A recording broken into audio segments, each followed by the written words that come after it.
Please note this is a physical meeting with officers and others able to observe and participate virtually via Teams. It's being recorded, Lila. It is. Before we proceed, can I check that everybody in the room and online can hear the meeting? Yes.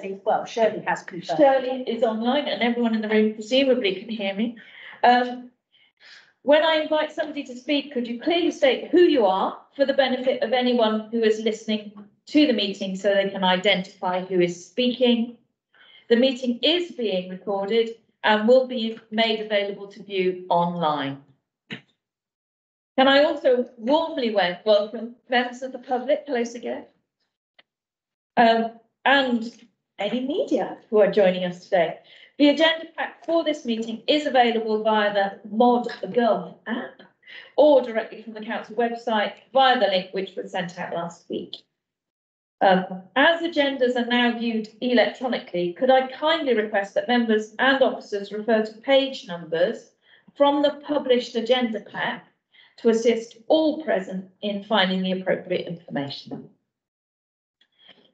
Apologies for absence. Lila, do we have any known apologies? The only apology I've received is from Nicola Hicks, the finance officer. All members of the board are here, so yeah, that's fine. Is that our first? Okay, agenda item 2. We have some standing declarations of interest, and those are for people that are members of the local government pension scheme, most specifically the Somerset local government pension scheme. Are there any other declarations of interest that any members need to declare? I'm not seeing any, so we will record all of those memberships of the local government pension scheme anyway. Now we come to minutes from our previous meeting on the 12th of January. So I have read them and I think that they are an accurate record, but I will just flick through them page by page to make sure that all members agree that they are an accurate record. And if that's agreed, I will then sign them after the meeting. So on page 9 of the agenda pack is where our minutes of our last meeting are. So Sigurd was present at our last board meeting and asked a question which we had a short discussion on. We then, as always, looked at the pension committee papers, as the bulk of our meeting is always to review what the most recent pensions committee have discussed. So Anton gave us a very good summary of what went on at the previous committee, and we will do the same again this morning. So it was investment performance, administrative performance, and their business plan. Then we looked at the pension fund risk register, as we always do, and we will do again this morning. Then we looked at our business plan update. And then we had a review of the pension fund administration strategy, but that's going to be the substantive portion of our work this morning, is going to be reviewing the administration strategy. So we looked at it, we're going to look at it in some detail today. And there weren't any other matters of urgency, and we closed at 7 minutes past 12. Let's see if we can do that similar thing this morning. So do any members have any notes about those minutes, anything that they'd like to query or update? If not, I will at some point this morning sign those as being an accurate record of our previous meeting. Not getting any indication, so we will now move on to agenda item 4, which is our public question time. Welcome, Sigurd. So I understand you have submitted a question. Yeah. So yes, if you'd like to sit there or stand around there, that would be great. Thank you. Last year, global climate heating reached the 1.5 degree target suggested by the UN Paris Summit in 2016. Although this is a single year figure rather than the 10-year average agreed at the summit, the worrying upward trend seems to be unmistakable. Is the board involved in assisting the Pension Fund Committee in its difficult task of assessing how safe future pensioners of younger members of the Somerset Council Pension Scheme are likely to be, either working directly or with Brunel Pension Partnership? Do the board and committee use the risk register, and I'm thinking of the PF in whatever that stands for, number 3, to consider such a risk at their quarterly review of the register? In other words, thinking of the long term, but for current members of the scheme. On present record, any current member of our scheme under the age of about 54 years is likely to have to face the financial dangers associated with crossing such a 10-year average threshold in about 2040, which is quite soon.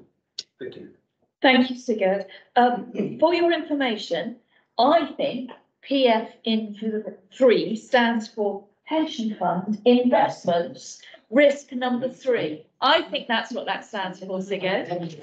Yes. And I think Anton has drafted a response from us. Yeah. But we will have a chat as well, because I know, Sigurd, that in the past you've had some queries about whether we agree with what Anton's saying.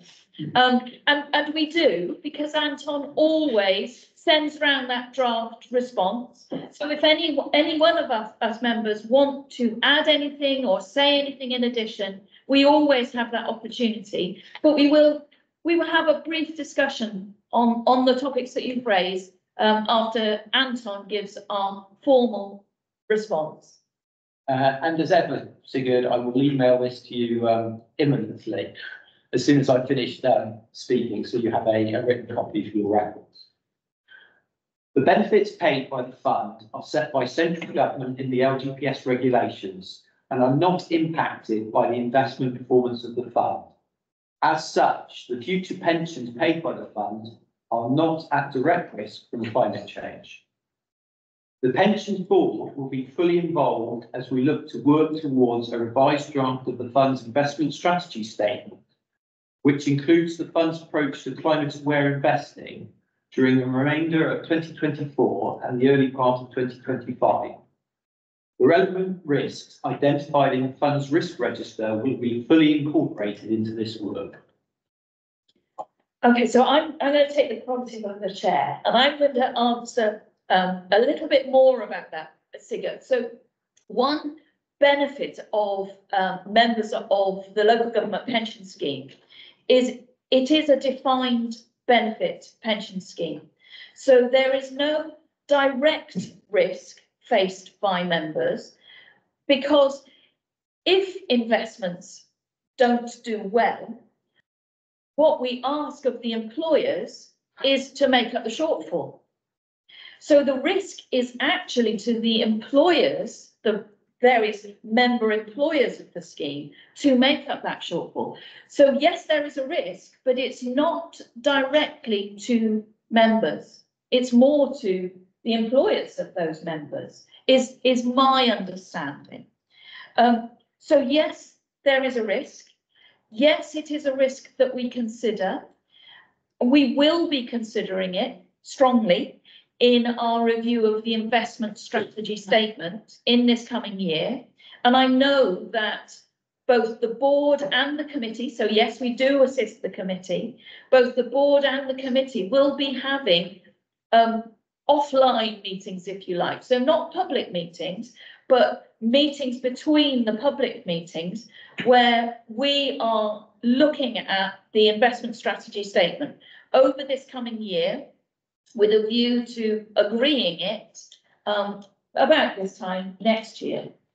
And obviously in those early meetings, we will be learning a lot, but also formulating the new strategy. And towards the end of this coming year, I imagine we'll be not learning quite so much because we'll have learnt it, and then applying those learnings in coming up with our draft strategy. And I think Nigel now has a point. On the point about the employers taking all the risk, presumably the employees' contributions would be considered to be raised as well. Not in relation to investment performance per se. So under the 2014 regulations, there is the cost and cap mechanism, but that's linked to the cost of new accrual, so the cost of the benefits in an actuarial sense. And I suppose implicit within that is some sort of assumption about investment returns, but it's not linked to actual investment returns in that sense. I'm sure if investment returns became structurally lower, at some point, the government would probably realise and make some sort of adjustment to the regulations.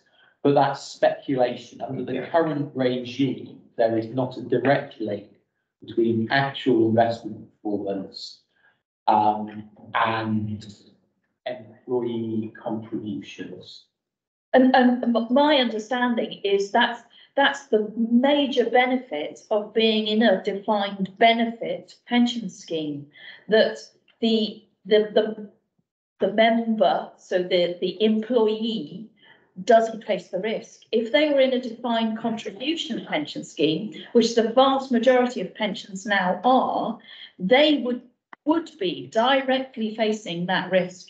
And it's a much more precarious situation. Speakers. They're not working. It's the owl will hopefully pick you up. Did you have something you wanted to say? No? It's something. Yeah. Yeah. Yeah. Let me to ask Sigurd a question though, in terms of, is your concern that we're not doing enough to help influence climate change generally? Or is your concern that the members of the fund will lose out because of climate change? It's very, I mean, it should be a very interesting debate, but this is not the No, time. that's fine. It's picking you up. So again, you can stay there. It's picking you up. That's the main thing. I think my task as a member of the public who is concerned particularly about the question of climate change and related matters is that it's a very long fuse that's already started. And I suppose my task is to challenge both the committee and the board. I don't have any general complaints about the pension, which I benefit from very well. So it may sound like that I come up with a gripe every time, but actually thinking, my job is to think through, I suppose, what is going to happen with this fuse and how long a term can any pension fund think for its existing younger members, that I'm asking about now, who are actually members of it, and who are probably going to be in severe trouble for various reasons when they reach pension age. And I'm looking for some reassurance that both the pension fund committee and board really take this seriously, and I would hope have fairly relevant discussions with the other 9 members of the partnership and with Brunel itself. In other words, rather than just accepting that this is how it is, saying, well, this is how it is, but we're actually thinking ahead to our pensioners, what are you other folks doing? And those, I imagine those debates will be happening, as Anne said, in between the public meetings. And of course, I don't know what they are, but I would hope that there are some pretty sharp questions being asked. Yeah, I was just trying to understand what you were trying to achieve was in terms of absolutely hold the committee to account. Right. But obviously, if you're challenging on climate change generally, then obviously you're looking to influence our investment decisions. If you're challenging on, are we going to be adversely affected as we stand statement pension fund, when actually, I think the answer to that is, we don't think we will be. We've got sufficient divestation of the fund to be able to cover any blips that may come from climate change. So I'm aware of that, and I'm glad I was a member of this board, because it's a difficult task, and my job is to challenge, and that's what I'm doing. Yes, and I don't consider it a gripe. I love that you come and I love that you challenge us. I would consider you a critical friend, Sigurd, and you're most welcome in that regard. Can I just clarify, Sigurd? I think I didn't get the clarity. Are you actually concerned about the investments we're making in different companies? Is that part of your concern, as in companies that might be involved in climate change? Yes, my question today isn't about that. I think it was about a year ago I asked the question. I think it was to the committee itself, and that was about various companies that are actually quite busy destroying the world. And if you take Shell, you might be moving to New York shortly because they don't like the atmosphere in Britain. That is my question today. It is a broad question, and I'm aware that Paul Sarr said can't just pull on a shell like that, but he can work with other partners. So, Thank you. Nigel? Yeah, it might be a flippant question, but are there any direct implications because of the recent European Court of Human Rights ruling in Switzerland? I'm not desperately au fait with the movement, I have to say.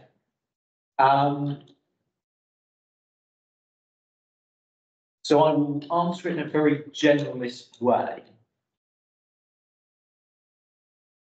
Companies that we may or may not own shares in, because I'm not referring to a specific company that we, I'm not actually going on to, you're not asking about a specific company, I'm not going and checking whether we currently own it, et cetera, but are subject to law, litigation, changes in regulation constantly. I get sent an email by a company that tells me about various companies that are subject to litigation, and actually, if you operate in the United States, then being subject to litigation is part of the fabric of doing business, and it's a cost to the business of existing, and shouldn't necessarily, although you prefer never to be involved in litigation, it's almost too expensive to avoid being involved in any litigation. So should be a rational business decision. And in that context, fund managers that Brunel hires on our behalf, I say a good fund manager should always be aware of all relevant information regarding that stock. So they should have been aware that the ECHR was going to be discussing this and possible implications for companies they held. If they disliked those implications, then they should have, assuming they were sufficiently large relative to the company's operations, divested before or reduced their exposure to that company before the decision was made. And certainly they may choose to adjust post, but that's always happening as new information comes to light about every stock in all portfolios. That's what good fund managers should be doing all the time. So it is quite likely that it will have some sort of monetary impact on some companies. Whether that is sufficiently impactful to mean that company is no longer a good investment is a nuanced decision that should be taken by the individual fund managers. And it's fair to say that, within the structure Brunel have, in certain instances, you will have two different fund managers doing the same role who will disagree about that. And that's, again, normal and healthy. As I say, that's quite a generic response, but is that getting vague on. Thanks. Thank you, and thank you for your question, Sigurd. I'm assuming we have no further questions from members of the public, so we're now going to move on to our agenda item 5, which is always the biggest item in our agenda, and this is our review of the most recent pension fund committee meeting, which was on the 15th of March. Now, I benefited from the draft minutes from that committee meeting, and I did watch the recording. I was away on holiday, so I couldn't watch it live, but I watched the recording just yesterday. So I've made some notes on what went on, but I'm going to hand over to Anton, who I know was there. If you wouldn't mind, Anton, could you give us a summary of the 2 hours, or 2.5 hours that the pension committee meeting took? Netflix eat my dust, so I'm clearly more compelling. As ever, I will go through each of the papers in turn relatively briefly, and take any questions on each one.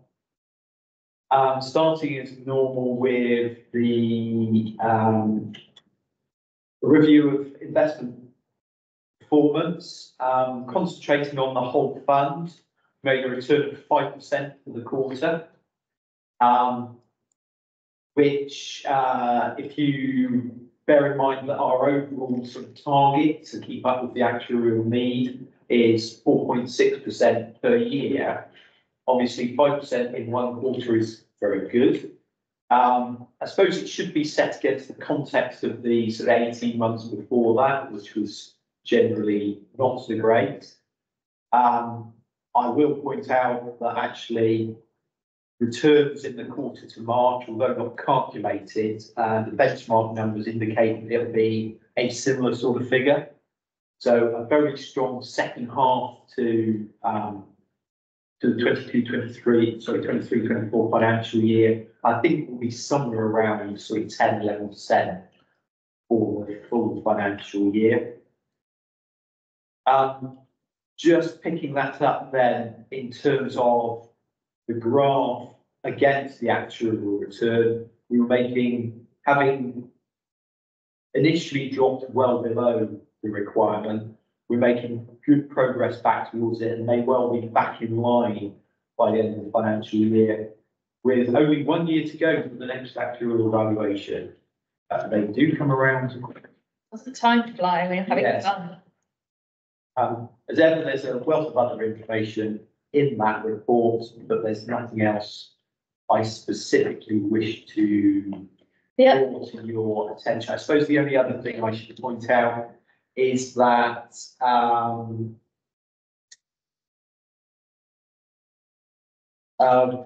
whenever we make a new commitment to a private markets fund within Brunel, so that's money where we commit and it is anticipated to have a 10-year life cycle and is illiquid. I specifically ask committee to reaffirm that. So it's in line with the strategic asset allocation. And I've drafted a proposal that I believe in the long term will allow our asset allocation to match that long-term proposal. Bearing in mind that it's the current plan and it will be reviewed this year, not necessarily changed, but reviewed. So I did specifically ask for them to agree to I think it was £70 million commitment to someone in on that page. I'm fairly sure it was a £70 million commitment, and they did agree to that. The thing I picked out was Actually, that was December. Oh, I lied. That was all in December. I probably told you about that. oh, sorry. Never mind. I was organised. The other milestone that we hit was the passing the £3 billion milestone. Yes, not as at the 31st of December. We were a few £1 million short, but yes, the end of February valuation was this time we passed 3 billion. Will that change anything in particular, no, it's just like that. It's just a number. It's not going to change anything about any reporting that we have to do. Well, Are there any? I need to change the scale on some of the graph. But no, it is just that. It's just a number. Okay, fine. Can I just finish just a number? Is that American billions or UK billions? We're used to saying that. It's 1,000 million, isn't it? Yeah, it's 9 noughts. Yeah. Yeah, I think we changed, to take the American number. Yeah. Internationally, that is the number. I think therefore the next one up would be 1 trillion, because we are well. I'm interested, is there a limit to what we can hold in excess beyond what drawdown is? So would there ever come a point where we had to say, John, we need to reduce contributions to the market performance to grades? So in simple terms, the answer is yes. So within the fund, although the fund overall is about 92% funded, I think it is, or 94. Each individual employer has its own funding level. And there are some employers, typically those that joined the fund after 2010, that are in significant surplus. And so the first part is that those that are in deficit pay deficit recovery payments. Well, as soon as you reach surplus at a given actual evaluation, those cease. So if you're not in deficit, you don't pay deficit recovery. And then we have although it's a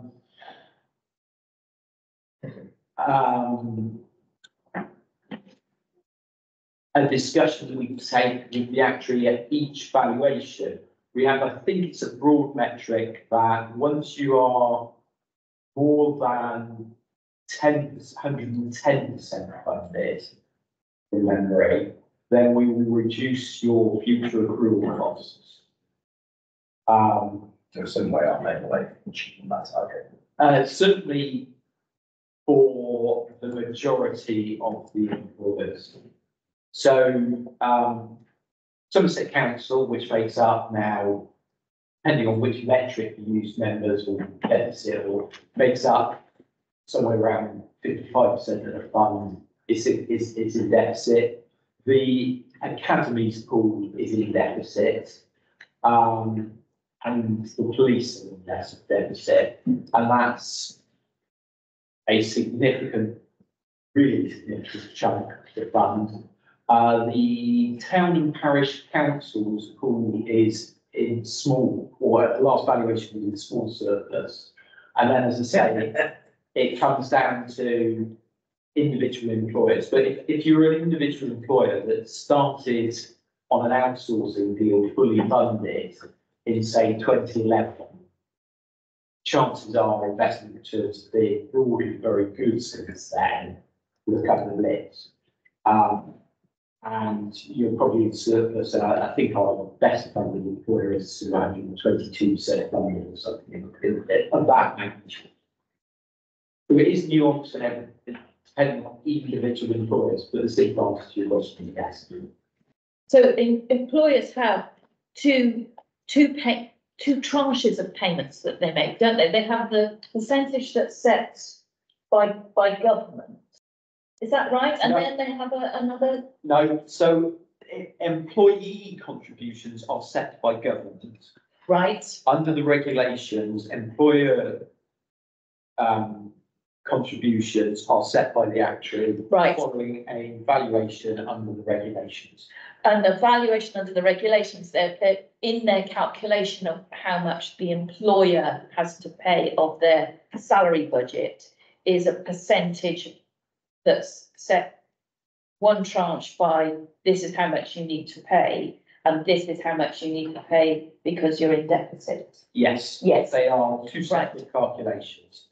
I suppose the other thing to point out is that where there's a reduction in the future accrual costs, so the cost of new service, we don't charge for it. One, that needs to be someone that's in significant surplus, but also it would typically be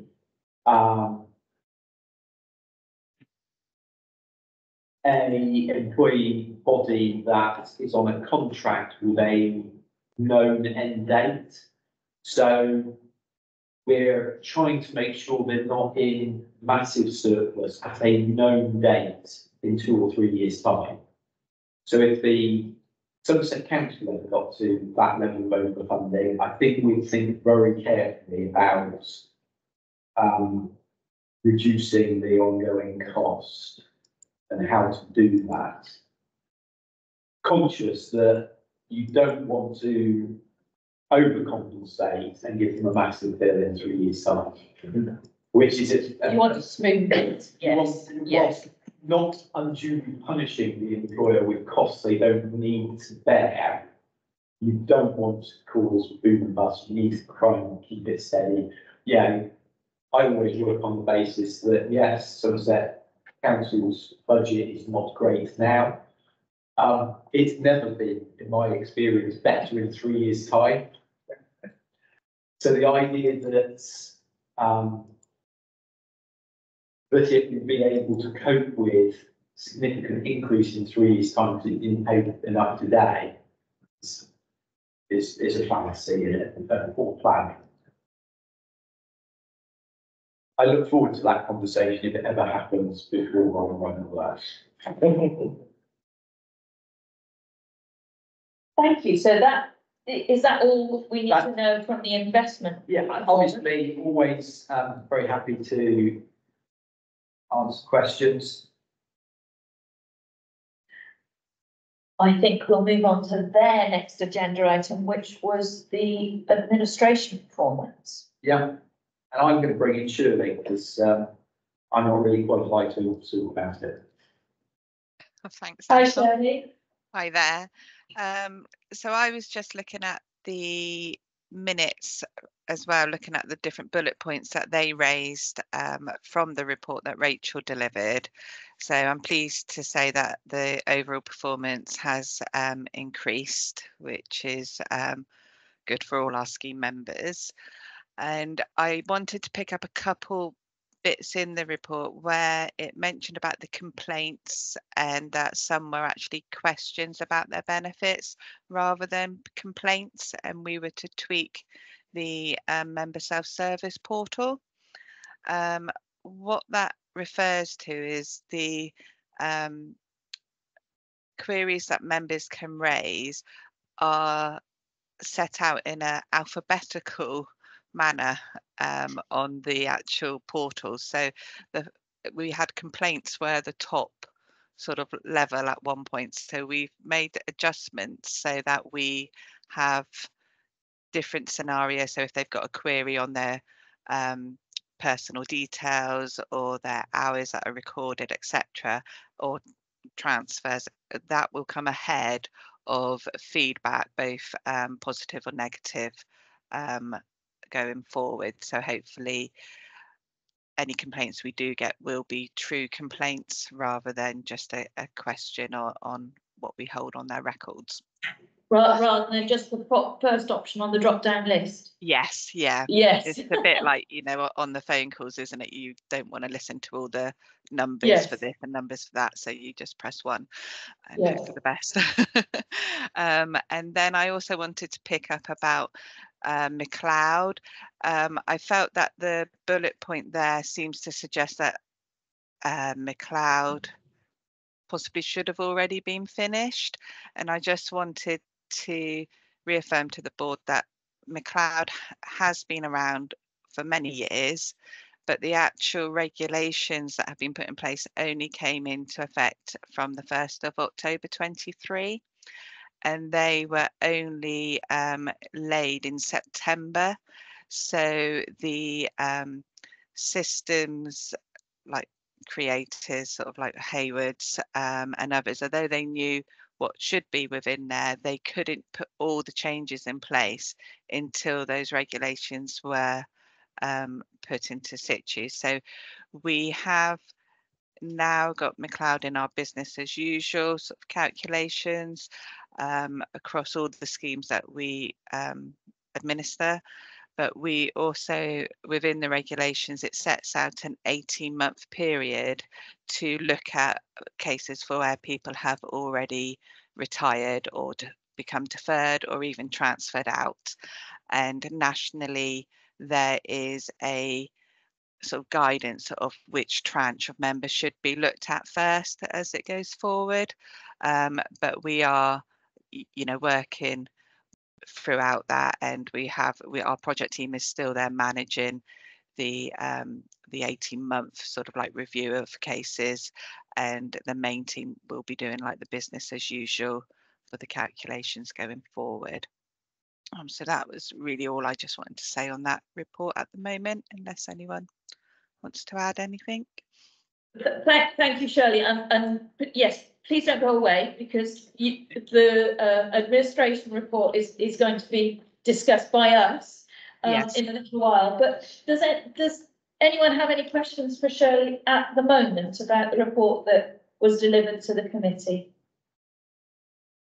I'm not getting any questions, so I think, thank you, Shirley, but please don't go away. I won't.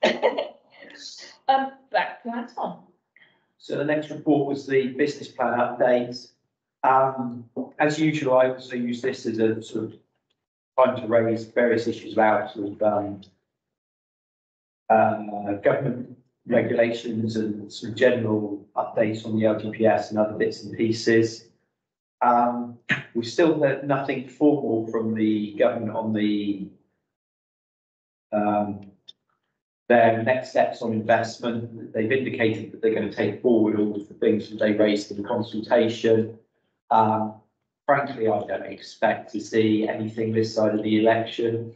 And a new Labour government may or may not, if it were Labour rather than Conservatives, may or may not pick up some of those themes or go in a different direction. So I'm not holding my breath on that. I noted in the meeting that the Scheme Advisory Board had generated revised guidance on the contents of annual reports, and that was awaiting approval by ministers. That has now been issued about 2 weeks ago. I've had a read through it a couple of times, partly because I read through it once and some of it wasn't clear, and I read through it again and I still wasn't 100% clear, which isn't very helpful. Various things that were sort of trailed are in there, other than specifically having to put in a couple of mandatory tables, which broadly do contain information that was already in there if you were willing to look for it. There is no additional disclosure that I think I need to make. I need to double check bits and pieces, but it's a real pain for me because they have now said that we should follow a specific order and format, which means I've basically got to just reorder everything and, take bits out of various sections and chuck them in other bits and move it all around, which is tedious, shall we say. But is that just in case someone wants to read all of the pension fund reports for all of the counties in the country and do a compare and contrast? Yes, it is to make the 89 England and Wales funds reports more comparable. Which, as I say, is... Who's going to benefit from that? Yes. Well, and I suppose I should add that I need to double check my way through it, because I think there may be some things that they haven't specifically said, but haven't been re-mentioned, but inevitably increased the requirements more than they've reduced. It will be a longer report than the current 200 and whatever. I mean, they have said, I currently include all of the policies in the book. They have said that we can not do that and just provide web links. But on the basis that's just a copy and paste for me, I tend to think it's probably better to include them. And, And then you've got one location with everything. where all of them are. Yeah. Especially as only I think I'm right in saying it's only the funding strategy statement and the investment strategy statement that we are required to publish separately. So although all of the statements would be available on the committee's website for the date they were approved, and probably the board's at the point you reviewed them as well, give or take,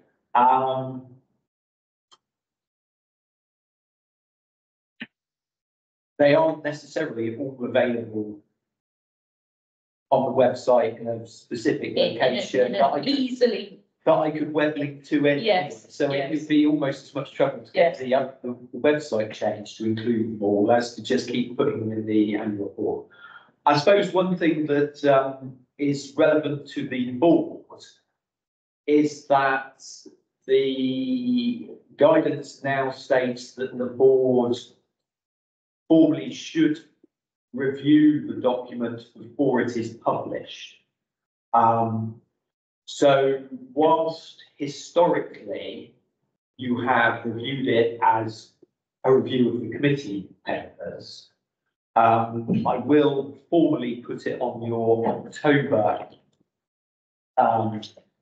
agenda as a separate item for you to review it this year. Okay. Yeah, but it just slightly changes the order that we look at it. Yeah. Okay.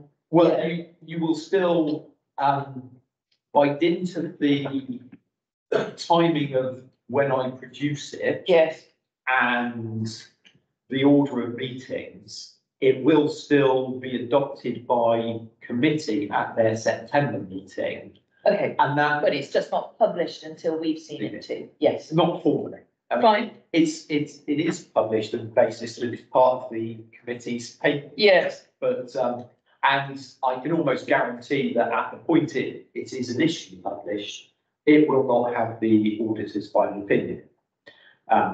Because that won't be generated by September or October.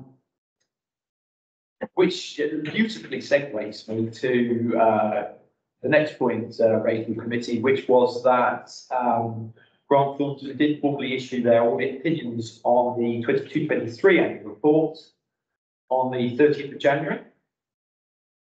So we that now is tick that is formally finished and published in full with their opinions included. And inevitably work on the interim work for the 23-24 audit, it started almost straight away after. I think I had 2 weeks in between. And again, I will just re-emphasise, because it's a matter of annoyance to the LGPS community. The way the audits are done is that they are linked to the administrating authority, and auditors do not issue their audit opinion on the pension fund until they have completed Somerset Council's audit as well. And that tends to be the hold-up. We've been very lucky, actually, that Somerset Council and therefore the pension fund has managed to get the audits finished before the start of the following financial year.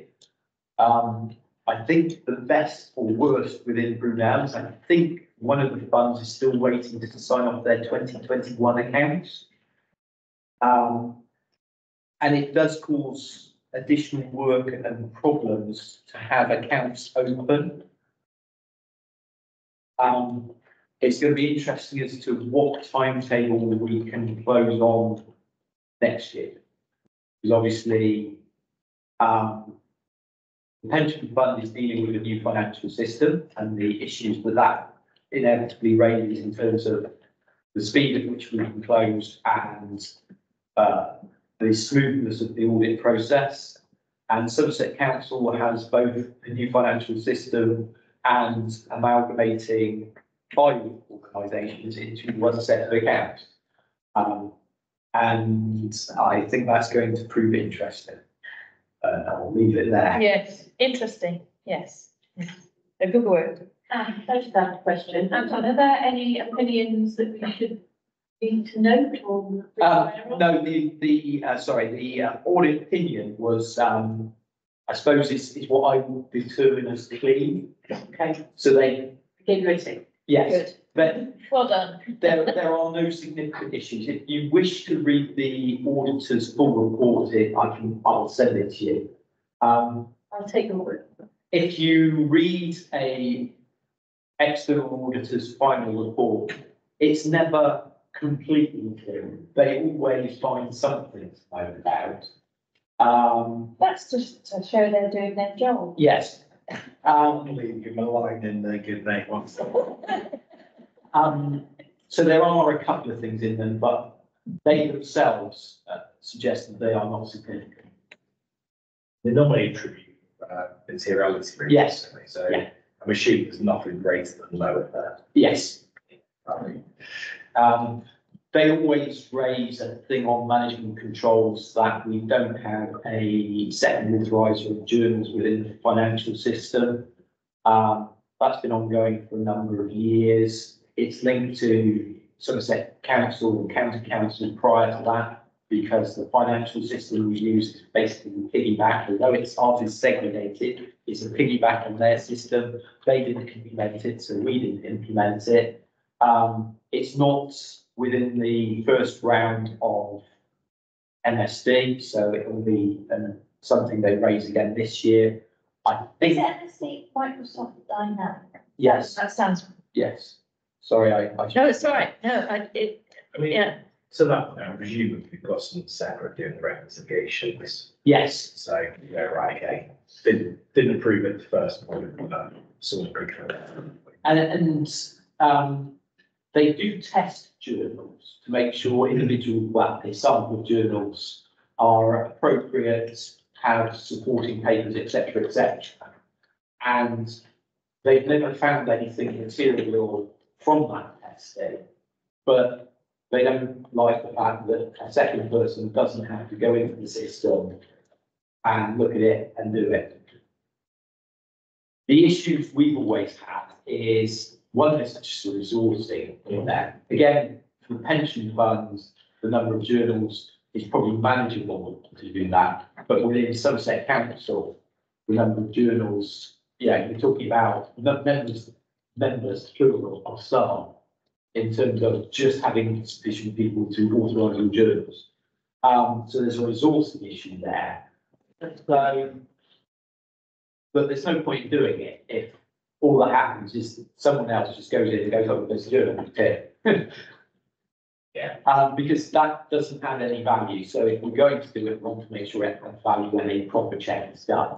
And that more resource intensive, but we need, it is something that Somerset Council is aware of, that at some point it needs to be addressed. So that's their, yeah, that's been a finding they're out to what I think is like 6 or 7 years now straight. So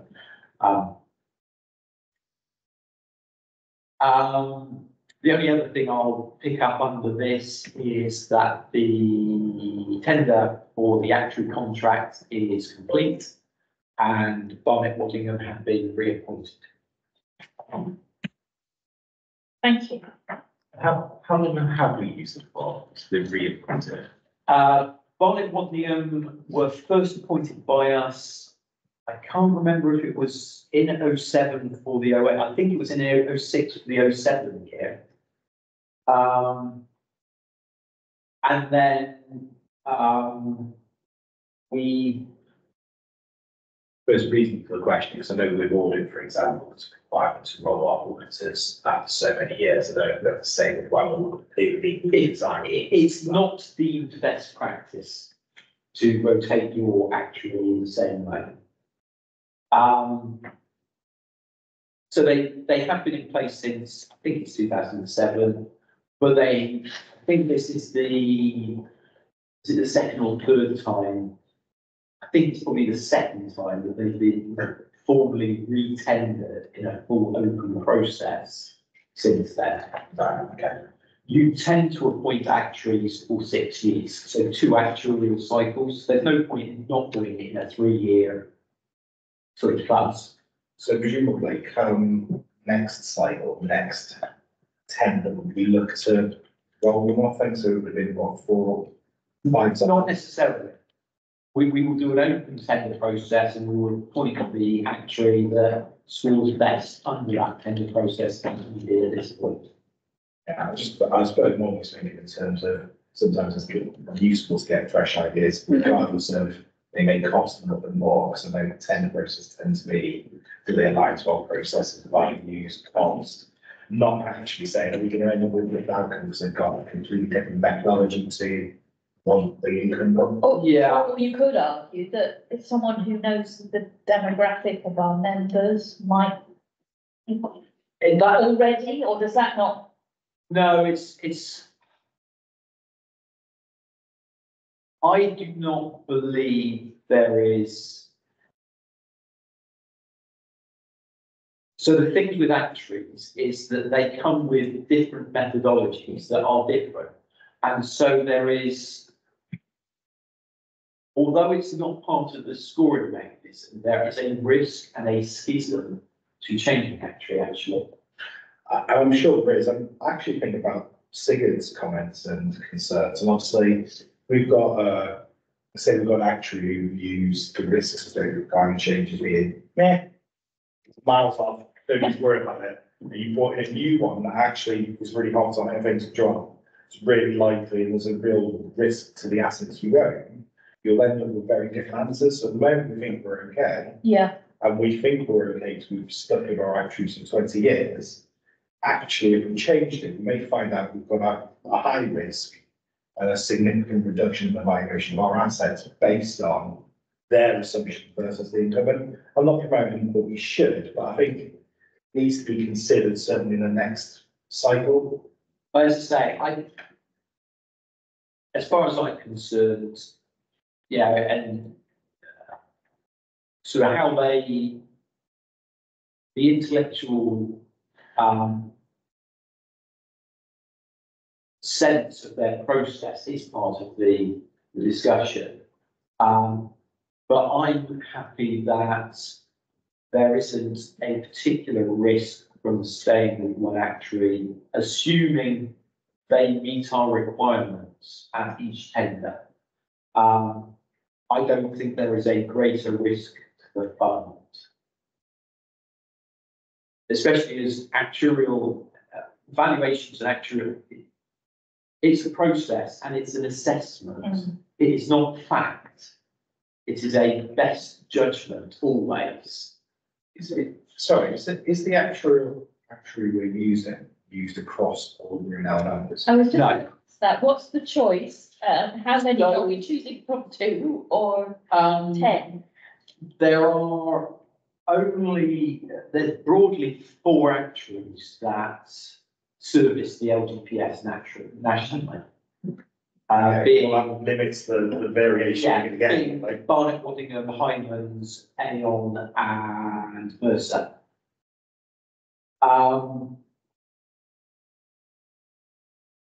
And those 4 therefore are the only 4 on the national framework that we used to do the tender through, because if they're on a national framework, that makes the tender process quicker and easier for us. And I'd have to look it up. I'm pretty sure that 3 of those actuaries are represented within the group now 10 for the funds. So here's a question to validate some of our assumptions. Is there anybody within Brunel that has a similar profile in terms of asset holding to what we do? And could we use their actuarial assessment as a proxy to give a second opinion on the risks associated with our holdings? That is not the purpose. So the investment risks of our investments is not the prerogative of the actual assessment. You might need to explain it a little. And my So the actuary will make an assessment of future investment returns as part of their evaluation. Yeah. They will have a methodology for doing that varies across actuaries.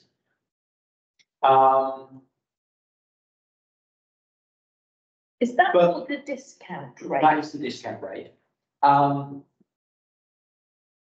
But that would not make reference to individual holdings. So in that context, and yeah, I have to be careful here because I am not as au fait with all three of the other actuaries' assessment of how they come to their discount rate.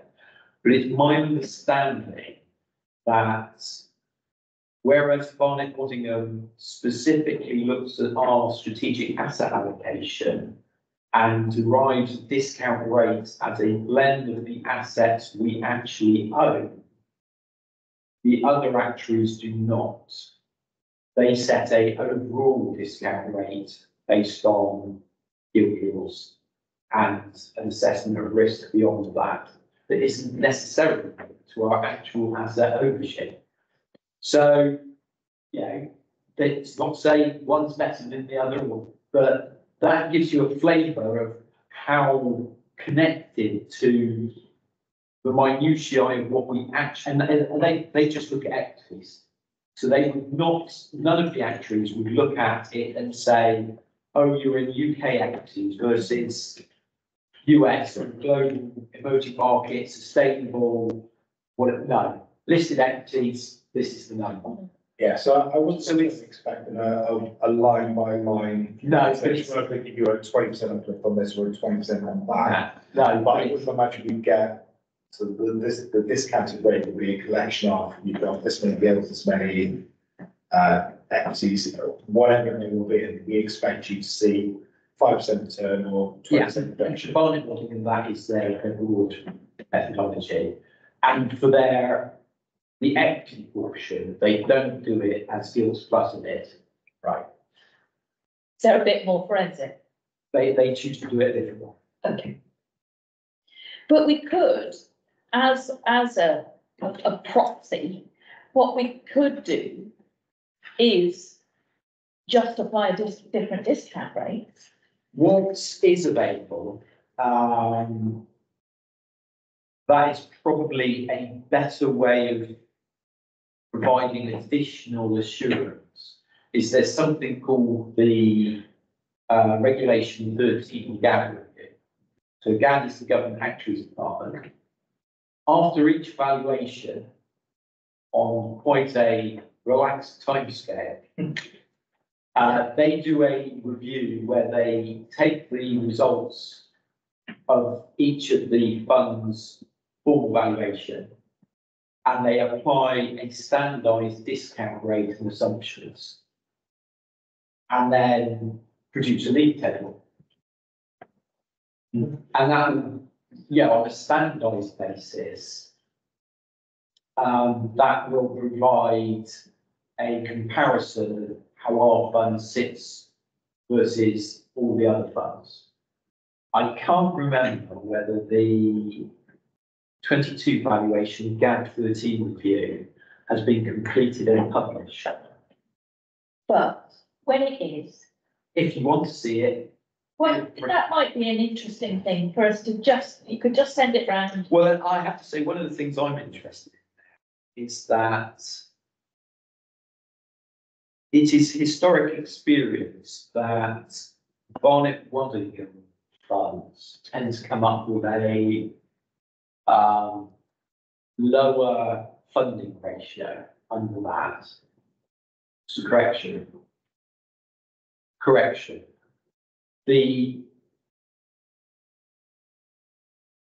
A bigger difference and lower than what Barnett Waddingham assess our funding level at as to what it comes out of that review.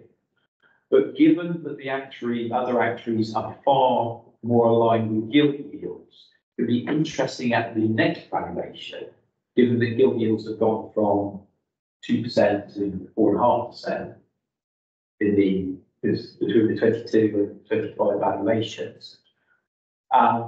Whether that's going to see that dynamic completely flip around. But we'll see. There are some shortcomings because they don't always pay attention. But it is a independent and standardised piece of work that provides a sort of a comparison. It's like getting a sort of second opinion. Yeah, Yeah. as I say, it has its weaknesses. I do remember it was pre-Brunel when the Southwest Funds had a more informal sort of we get together every 6 months and have a chat. And after one valuation, I'm guessing it was probably maybe the 2010 or 2013 valuation. We were sat around the table and we started trying to compare and contrast the work that our various actuaries had done. And bearing in mind, this is practitioners who live and die with stuff, we had to give up. We could draw no conclusions from trying to compare and contrast different funds that have been done in different ways for different actuaries. It is what it is. Is there any way that we can actually assess the ability of these actuaries, so far as, you know, we're governed by what they say, but at the same time, is there any form of sort of assessment on them? Well, effectively, that's when we retender, because they have to represent their credentials and experience and expertise. And they're independent regulators now, aren't they? Yes, Yeah. there's never since it started with actuaries or whatever. I think it's, I can't remember what the correct term, but so they have to adhere to, firstly, the LTPS regulations and how they do the regulation. They have to adhere to their own professional standards. And where applicable, they will also have to, they may nudge into areas that are under the regulation of the FCA as well. So they don't just literally make it up on a wet Wednesday afternoon with however they feel like. Can I ask a general question? The actual regulations, how often are they actually reviewed? Because we've got a situation now, I think, that people accept that many pensions won't meet the requirements, maybe not for our generation, but certainly it's a concern, I think, younger people will have a problem. I know there's been discussion in some countries where they're actually talking about people being compelled to work 5 day week, or 4 day week, or 3 day week.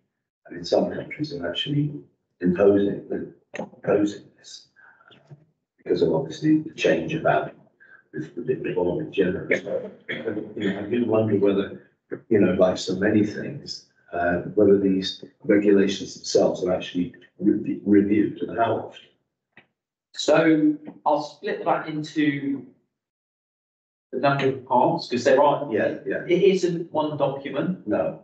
There are sort of various bits of regulations. I mean, so the main split is between the general regulations and the investment regulations, but there are others. So firstly, technical issues where after a period of time it's found that the regulations are not sufficiently well written, or there's an ambiguity, or you get a case like McLeod, you get new regulations amending the base regulations quite frequently. I would say it's probably unusual to go much more than a year without some sort of amendment regulations coming out. But the main chunky ones, it's when government suddenly feels the urge. So the main benefits regulations, the main regulations were on the 2013 regs that came into force on the 1st of April 2014. And in the investment regs, I think the main investment regs we're on the 2016 version currently. Sorry. I suppose the other answer is in terms of the benefits of the fund, you have to bear in mind that every time we get new regulations, they are only applicable for service after they come into force. So I joined the scheme in 2003. My benefits are under one regime from 2003 to 2008, then a second regime from 2008 to 2014, and then a third regime from 2014 onwards. So when the day of reckoning comes for me to actually collect my benefits, 3 separate calculations will be needed to calculate the total benefits. And Rachel deal with the. I've been in the fund since 1986. And we're at 1984, and there was no change from 1984 to 2008. So it's. yeah, you sometimes get a period of very long stability, and then you get, changes. Now, the 2014 regs were on the back of the Hutton review. So that was a review of all public sector pensions. So LGPS, teachers, NHS, civil servants, etc., police, etc., etc. I thought judging. Yes. And that was instigated by the Conservative Lib Dem coalition.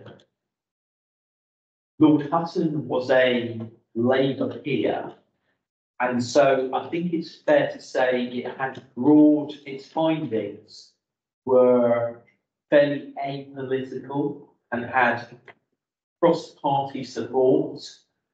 And I always laugh when they say this, but my understanding was that the intention was that it was a sort of once in a semi-generation full and frank review. They put in place cost and share mechanisms so that the benefits or costs could be revised based on experience without going back to fresh regulation. So I'm not sure you'll get a review like that for some time. The reason I'm saying this is because the whole career structure in one of the sections is all changing now. We've seen all these 0-hour contracts. It's unlikely, but at some stage, the local government will be influenced by these.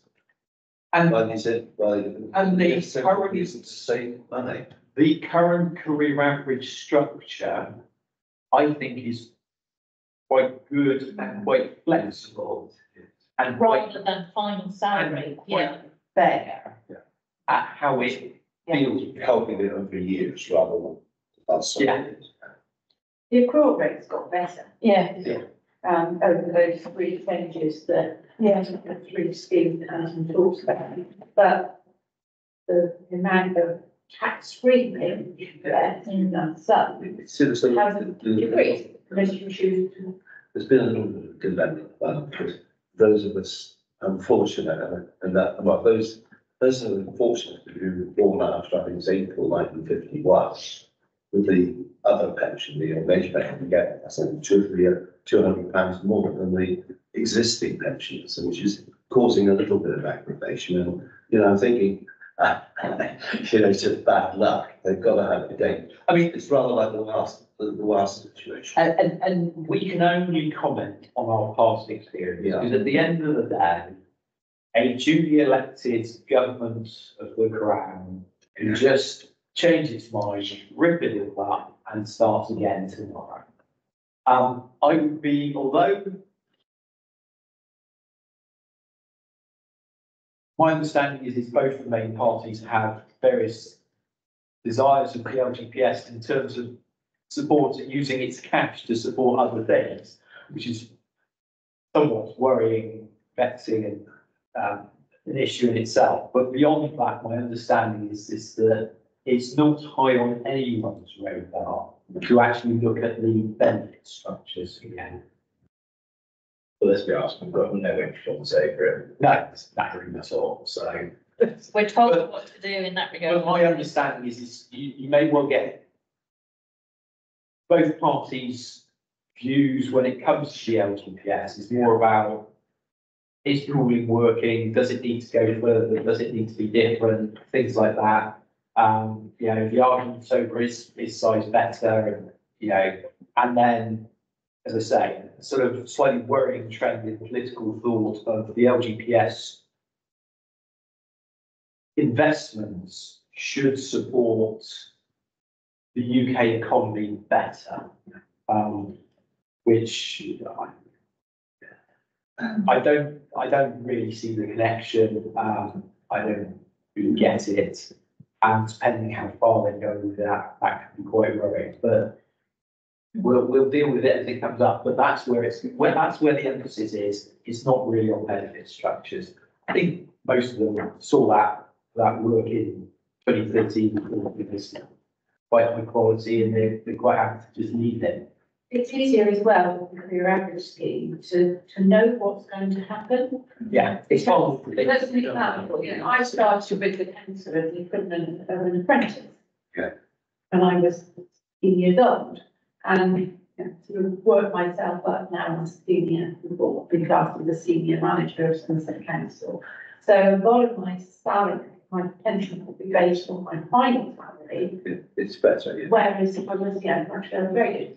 And actually the career average stops that, Yes. because you're not trying to hypothesize how many people are gonna escalate through a grade. And it allows flexibility and going part-time and all of those things, whereas if you were on final salary, you think, I can't go part-time, No, you know. I'll lose loads of You know pension. what your accrual rate is, and therefore the actuary knows what the accrual rate is each year. So as those people, those of us who would drop back in us, the final salary people will eventually disappear. That is when you can be much more definite about what's going to happen, and you're allowing for, Both for the member less and the actuary, yeah. children people have. Husbands and wives. Yes, but it's into your policy, 24 Yeah. the other way around. Those are the anomalies, aren't they? I don't have anything else to say. No. Very good discussion though, excellent. And I'm going to try and accelerate slightly. Yes, because we want to spend some time talking about. So I'm not going to touch on the risk register. There wasn't anything No. specifically raised. We'll quickly touch on it. Yes. later. Or is that the next paper? It was the Finance membership, yeah. So the membership statistics are what they are as ever. We have produced for the first time on MSD a in-year financial projection. I have a certain lack of confidence in the values within MSD at this stage. Because it's untested, yeah. I am less confident than I would like to be that everything has been posted to the correct place. Yes. Although the coding structure within the pension fund is very similar to the old coding structure. Yes. We've had certain problems that meant that significant amounts of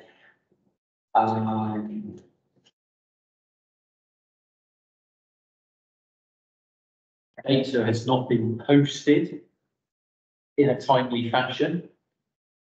And there is a couple of specific issues. There is a issue around invoices, that invoices were being generated by the system, but for a period, no one realised that the system was then actually not sending them anywhere. Oh. Which again wasn't very helpful. So there are some issues, as I said, with confidence, but we are getting there. Yeah. Were there any risks with that in terms of, I mean, certainly my industry with regulators love statistics, they love reports on a regular basis. Do we have any reporting requirements within within regulation that we might be falling foul of with governments? No. So the only reporting requirements we have in terms of the financial position of the fund is to produce the annual report, Right, okay. which must include the accounts, et cetera, et cetera. So actually, there is no requirement for me to share this with the committee and make public on a quarterly basis.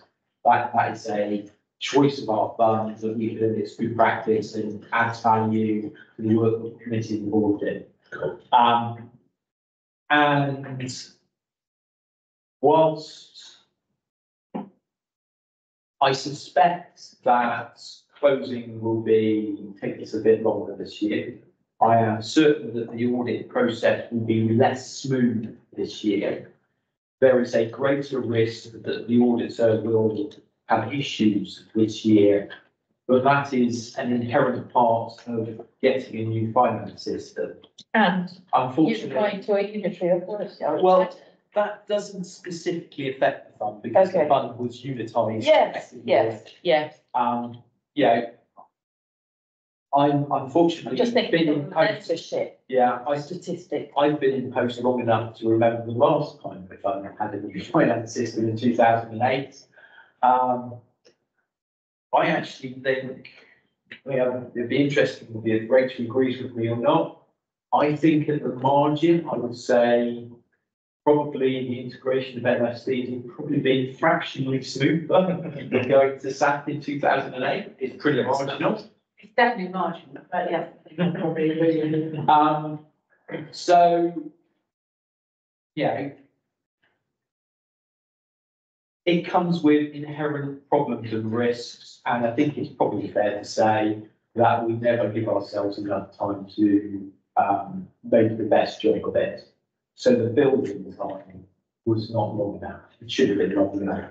But because Somerset Council wanted it to be at the same time as going unitary, and there are definite specific benefits to that, we are running up. But we do have budgets for next year. So Yes. It's a lot better than it was this time. Last year, yes. We still don't have structures, but hey. Okay, that. Rooms built with that. Yeah. And there are rooms that will have structures too. So, yes, so that, and then there was the risk register. Yes, which we will look at briefly, And then there was the administration strategy statement. which we're going to be looking at. I suppose the two things from that is that the committee did not have any specific issues that they wished to be represented in the document. So dependent on what we decide, Simon might sign it off.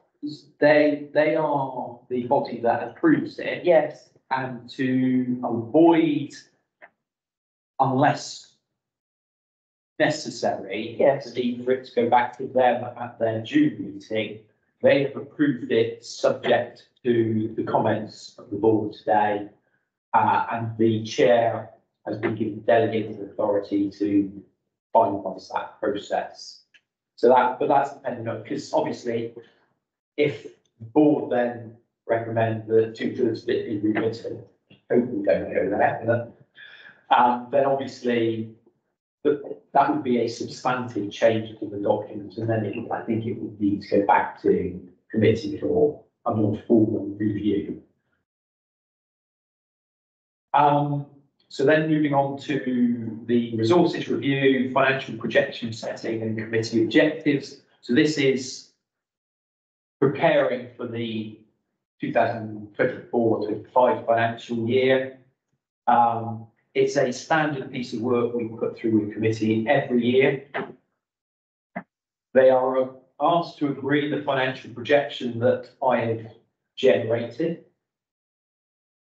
And again, should they disagree with it or changes made to it, then that is part of that approval process. They're asked to review the absolute return target for investments. consider defining criteria for measuring the success of the committee, and consider the resources of the committee. Bearing in mind that the resources of the fund generally also fall within that financial projection. So within the financial projection, one of the things we talked about was a slight change of arrangements within the council. I hinted at this earlier. So historically, certain elements of the accounting for the fund, specifically around the collection of contributions and the accounting for the benefits paid, has been done in the corporate accounting team and not under my managerial control. And we've now changed that so that work is now directly under my management control. And one post and person has come across from the corporate accounting team. And we are also going to have an additional bottom grade post to up resource that a bit. So that's not about sort of resilience at a higher level, sort of the risk register elements we talked about, sort of me covering me, but that's just more bodies on the ground to do sort of the basic work of reconciliations and collecting contributions and accounting for that, monitoring that, etc. So that's a slight tweak. And although structures within finance are not finalised, it's my understanding that that will stay within the investments team going forward. So that's a slight tweak. And it does mean, because there's an extra post involved that is wholly funded by the fund, there is an additional cost there.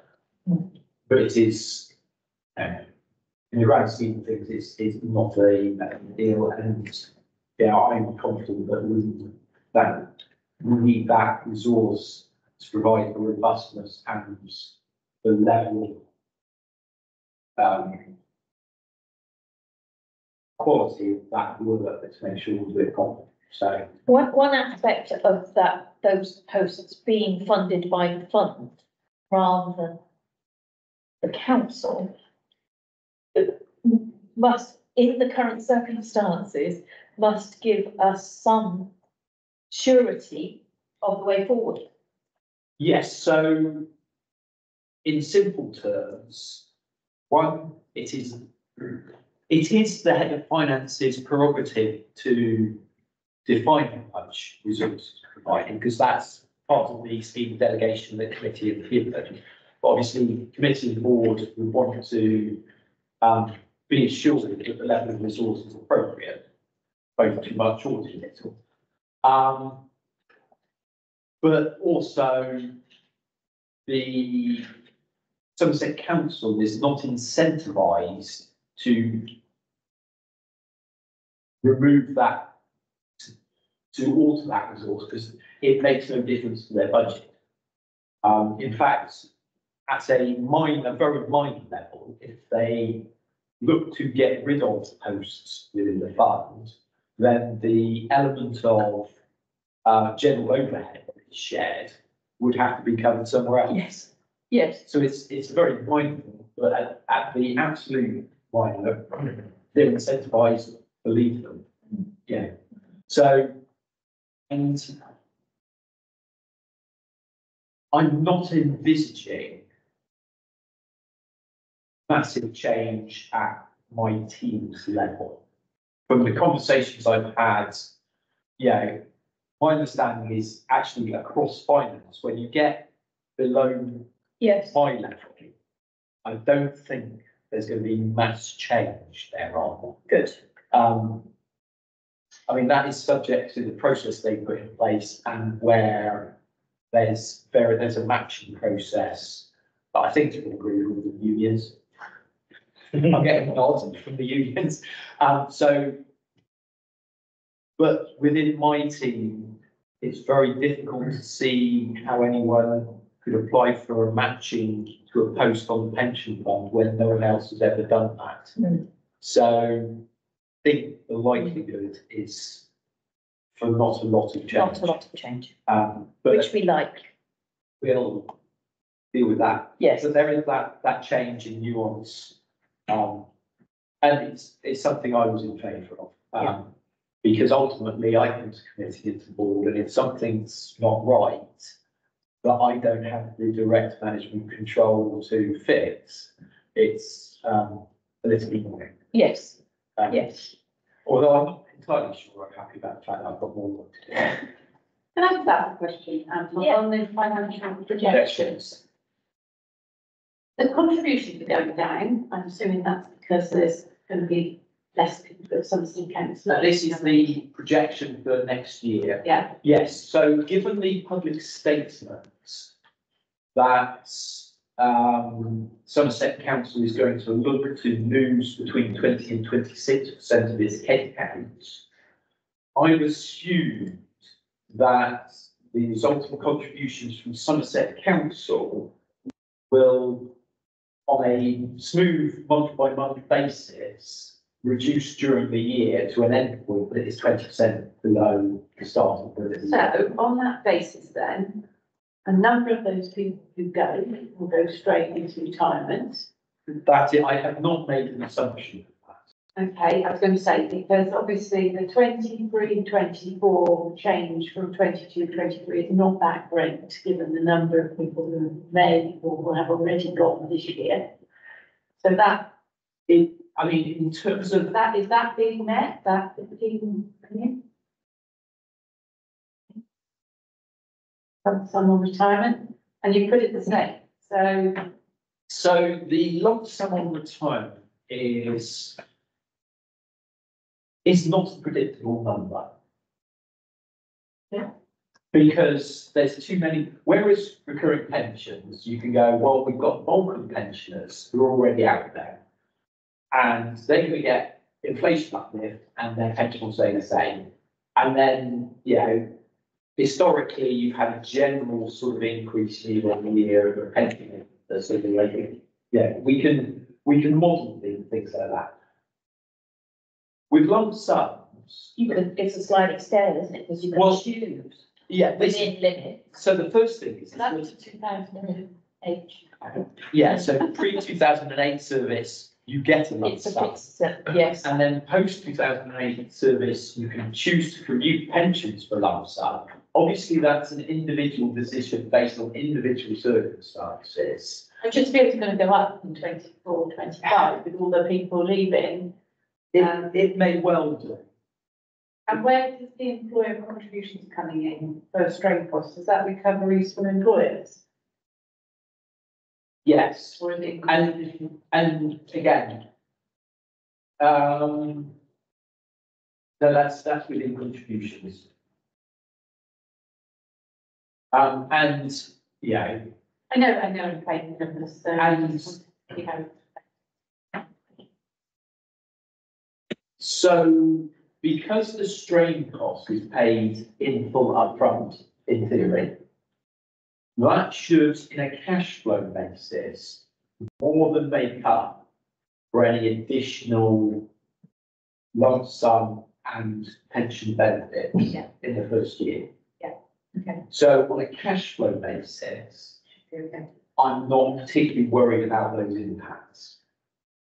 And again, I know it feels like quite significant change, but, you know, we're looking at something like 250 people under the VR scheme are likely to actually be approved. Okay, it'd be my guess that 80% of those could well be over 55 and entitled to immediate benefits. Wouldn't surprise me. I've seen it. I've seen something. And so there will be a hit, but on the general 20% thereafter, that is far more likely to be evenly spread across grades and age range, and therefore is much less likely to be a noticeable impact other than the the noticeable and predictable drop off in contributions based on the percentage of salary. And just following on from those strain costs, so over the age of 55, you can take your, if you take redundancy or you are made redundant, you can take your pension without any actuarial reduction And the cost of that falls on the employer. on the employer. 80%. So always my concern has been that the employer who is making someone redundant, choosing to make an individual redundant, that there is no age discrimination on that individual member. Oh, you are over 55, I'm not going to make you redundant because it's going to cost me strain costs. Some very specific criteria being set for Somerset County Council. Yes. And it's, So I'm looking to our union member just to offer that. Way down the list. Right. It's there, I think, Nigel, isn't it? If the In situation the where last one, resort. as if one team had 30 people out, of Yes. 35 wanting to go, Yes, obviously, and it's a statutory service in now. yes, and So they have to then look at the right people to Yes. go within that. that is far more applicable to the voluntary redundancy programme that is already in train. yes. So, I can't remember the exact timelines. I think was it applications from 1st of March or mid-February? All applications are in. Yes, no, I'm just forgetting Yeah, that side. So yeah. there was a general request for volunteers for redundancy. Yeah. That had an application start of mid-Feb, Yeah. then closed That's right. last back end of March, and is now in the assessment Yes. phase. And they will then let confirm to individuals. That's it, May, unless it's, obviously, it's over £100,000 total cost with For an redundancy individual. and strain cost for an individual, then our constitution requires that to be approved by full council, Right. which is the latter end of May. I Right, don't actually know what people in that situation are told or said. I don't know if they're told that if they're approved pending. Yes, no. Yes. Once we get to compulsory redundancies, which I think the executive have been quite clear will be required in some circumstances, then obviously it's the post, and it's irrelevant as to whether the post holder is 20, 55, male, female, drunk, sober. 66, yes, Whatever. yes, It's the yes, post that's made redundant. Yes. And it's the post holder that then, it's the consequences of that. And obviously there will also be a at-risk pool and where yes, possible and. There's Yeah, some management going on with vacancies and recruitment, not so much permanent recruitment, so that it can all be looked at, so Yes. everybody wants to. Light, hope. yes, So there'll be something. No, yes, that low-grade post in my team. yes, We had to go through a recruitment process yes, to say, this is a new post, can we Yes. have it? yes, And they had to review it, and I suspect the point where it went, and this is paid by the pension. they say, yes, you can.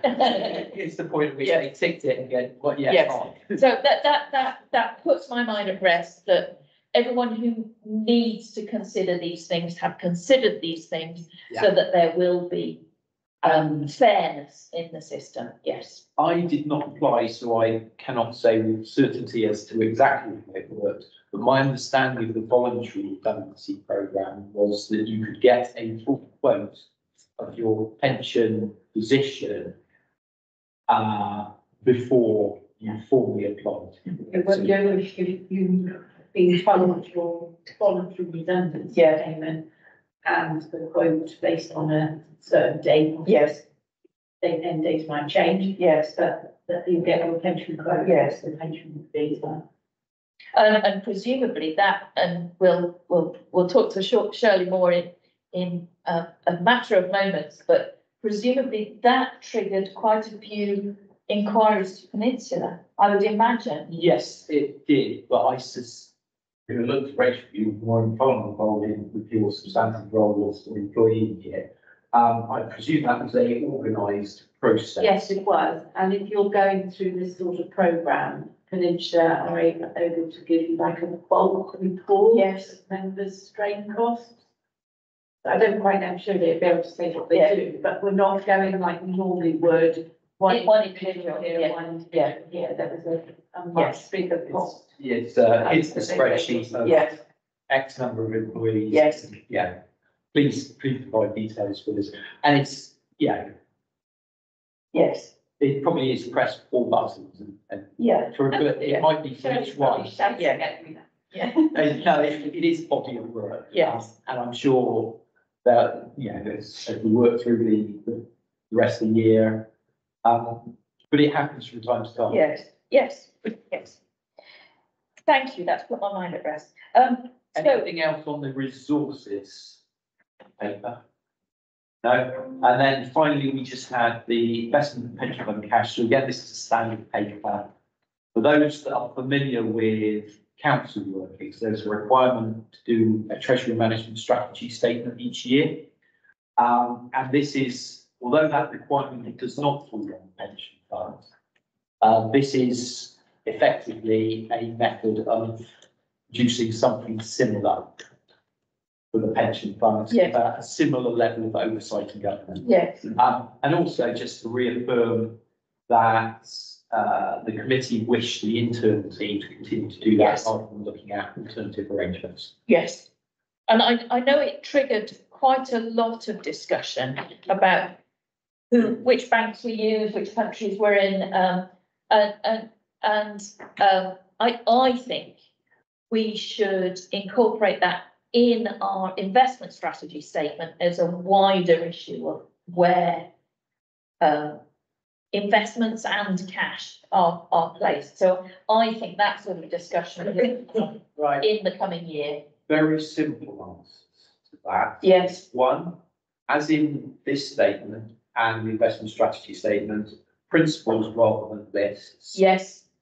And secondly, I think it's now been enacted. I'm always a bit hazy about it because it's been floating around for years. But I believe the government now has enacted regulations, which means that We can't ban countries. we can't ban countries unless the UK government. Yes. Yes, So, yeah. We're probably not going to go there. no, but we can have principles. We can say, these are the criteria that we use to choose where we place money. Yes. Yes. Fantastic. Right, I think we've finally come to the end of our review of the pension committee business. Yeah. I Yes, don't have anything else to. fantastic. So now we come to our brief review of the risk register. Well, as ever, I mean, there has not been any changes to the risk register since the last meeting. I do not have any issues I wish to bring to your attention. So I'm in your hands in terms of any questions or points you wish to raise regarding the status. Does anyone have any? Just one thing, say, Anton, your team is always one of the highest risks. Presumably some of this stuff that's been going on might help that a little bit. I am happier with the change of managerial control of that element. As I say, whether I end up being happy with when I realise what additional work it means for me personally, that's a different matter. And at the margin, very much at the margin, that means, in simple terms, we will go from a team of 4 to a team of 6, and therefore, to some extent, we will be able to build relatively. We've just got more bodies. It takes more bodies beyond 6 before we reach progress. So in that sense, but I don't want to overemphasize that because, yeah, that is a very much a marginal thing. In terms of the wider team, we're still part of a process. So I have no further information as to what my reporting lines are likely to be in the new structure. You know, Nicola put out a draft structure. Yeah. And my understanding is that she has a revised draft. But she's not allowed to issue it yet until it's been signed off by the design authority looking at the restructuring of the wider council. And I have no idea as to whether that's imminent or not. So one of the concerns is obviously you and your vast knowledge and experience. Does the additional staffing enable some cross training of your skills and expertise in any way? Or is it the Not- wrong level? It's the wrong level. It's it was not aimed, but the changes that have already taken place were not aimed at in any way, shape, or form addressing that risk. And is there anything in that Nicola may have considered, because I think it's director. Yes. Service director, in I have considering those risks. I have raised them with her specifically and had a conversation with her. So she is aware of them. She shares a number of those concerns. Whether that can be, to some extent, there is an inherent risk there. You know, we can't start up to have people spare just in case. You know, and in a small team with a high concentration of expertise that is not replicated anywhere else in the council, that is always going to be the case. And it sits across pension fund and the non-pension fund aims. So it's a risk to the council as well as to the fund beyond the risk to the fund to the council. But whether she's able to solve that, I don't know, and how far she is pushing, I don't know, because until she sorts a tier, she's not going beyond that tier, and so I don't know my position yet, let alone the rest of the team. I have a question. I mean, I've raised it, and Nicola is aware of it, and I know it's something she is putting thought to, but I don't know whether the overall constraints of the current situation generally mean that how far she will be able to go to address it. I suppose put it out there then, can we not recommend an request for somebody who brought along to this meeting, for example, as an heir apparent? So I'm conscious, if you get hit by a bus tomorrow, ignoring I've got no intention of retiring, if you were to keel over tomorrow, who would pick up the baton and would it be seamless? Because I couldn't do it. So it would be seamless. Or even close to seamless? So I would suspect the most likely thing to happen in the short term would be additional consultancy, because that's not necessarily the cheapest, but it is the easiest way to get from A to B.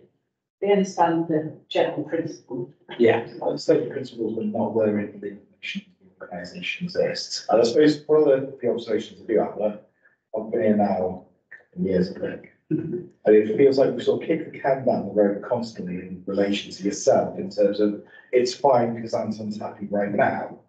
Things can change. And it's been a specific thing. So so Jason is Nicola's boss. Jason Bourne is the section 1.1 officer. I probably first raised it just as a casual mention to him 4 years ago.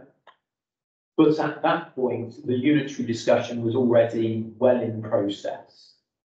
And so it didn't feel like the most appropriate time to make changes, because you're making changes to then put yourself into a position where, depending on how the unitary worked and came together and what else, what other skills were around the unitary, etc., etc., you didn't want to put in place, I certainly didn't want to go through the effort of putting in place something that got torn up and possibly could have ended up with people getting made redundant. So that seemed like a poor choice of the way forward. So there has definitely been, from me, an acceptance that getting to the far side of unitary was the correct choice 3 years ago. I naively probably didn't think that we'd be a year into unitary with absolutely no clarity as to a final structure. Yeah, there are. We didn't expect a financial crisis. And we didn't expect, yeah, there are 5 permanently finalised posts in finance out of 130 people or something. So, yeah. And, yeah, I've raised it. We'll go through that process, hopefully, through the early parts of this financial year. And, yeah, I am not criticising Nicola or Jason. I know Nicola is more than desperate to sort out the finance structure and get past this and get people in permanent roles so that we can all move forward in a more productive manner with this past us, etc., etc. So it is not perfect, it's just where we are. If post that you're unhappy, then I would quite happily drag Nicola for you to have that debate with her, because it is with her that debate, not with me. I suppose, so, but thinking about our role, I feel like we want to see some sort of evidence of a succession plan being produced. Yeah. So I mean, sort of we recommend to the committee. And as well, and the committee are raising exactly the same point in exactly the same way. We had the committee meeting, you watched it, we had a 20-minute discussion. Yeah. So, yeah. But we raise it, Yes. and we raise it, and we raise it. We would like to see that Well, someone And is listening and is doing something about it. And my point is until we get a permanent structure, you're pushing against Jenny. Because, yeah, there's nothing firm for you to say that that's not wrong. Because you don't have anything that's permanent. Once you've got permanent structure, if you're not happy with it, you have something firm to say that that's not sufficient and we want it to, we want you to, and then we can engage, you can engage with the correct people as to how that might be resolved. And committee ultimately, yeah, come on, committee do have the power ultimately to force it. Because although it's currently delegate and receiving delegation, they can revoke that. Okay, so I suppose, okay, from my perspective, I would be challenging the score, the risk register there. I think it's too low. Yeah. I don't think if we elevate it, challenge its current position, that's if we elevate it. I don't know whether we're making the impact higher, rather than like what an action plan is required. And therefore, you expect to see some sort of output.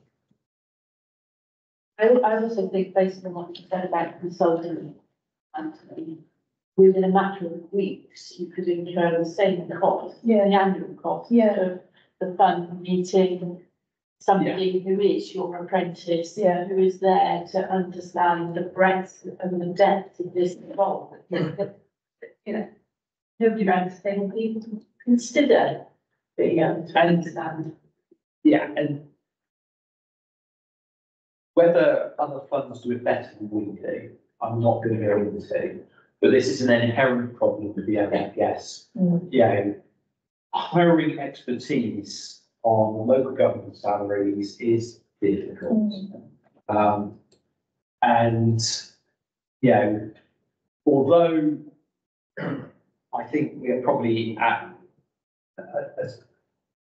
towards an extreme, all funds have got this problem, and all funds suffer, you know.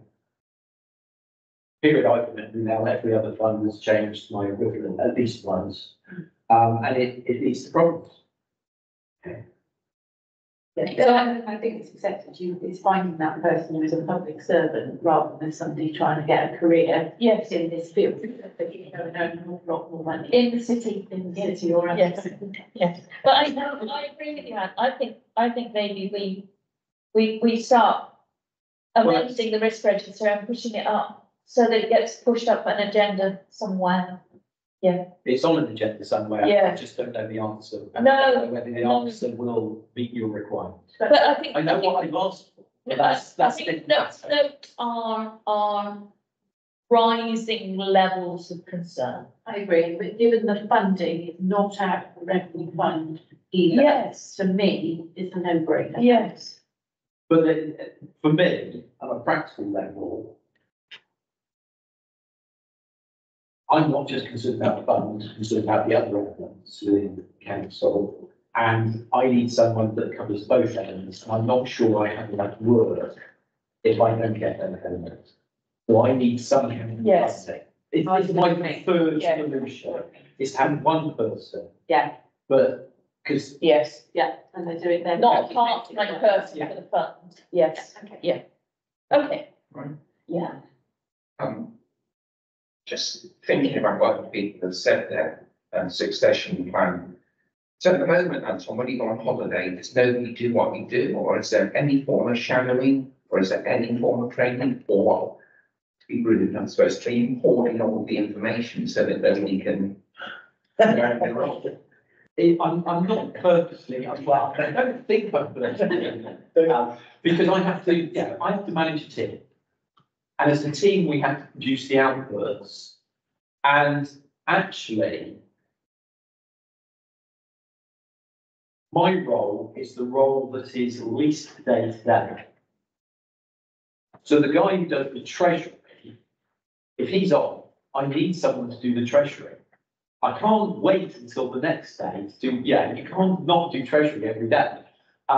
So in that context, actually, I'm almost the least concerned with my day because most of my work is not instant deadline in that context. And so the vast majority of my work will just sit, if I go on holiday for 2 weeks, we'll sit and wait for me and I'll get the joy of it when I come back for 2 weeks.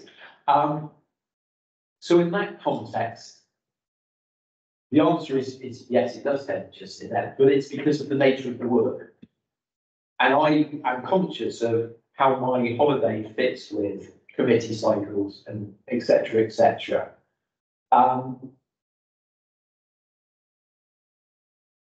Ideally, you should have somebody, when you go on holiday, they shadow you and they do your work. You shouldn't be building up when you come back and say the sickness. But it should be that, As I say, it's what people. it's the nature of the work. Yes. So the day-to-day elements, things that are necessary just to keep it functioning, yes, other people in the team know how to do, and the world keeps turning when I go on holiday, of course. But the vast majority of it is stuff that doesn't run on those deadlines. That's the nature of being higher up the chain. You're concerned to be more strategic and long term rather than I need to do this reconciliation today because again tomorrow there's another reconciliation. If I don't do it today, it's tomorrow's going to burn up. And as I say, the elements of my work that are like that do get me. Yeah, we do plan. We do our best with what we have.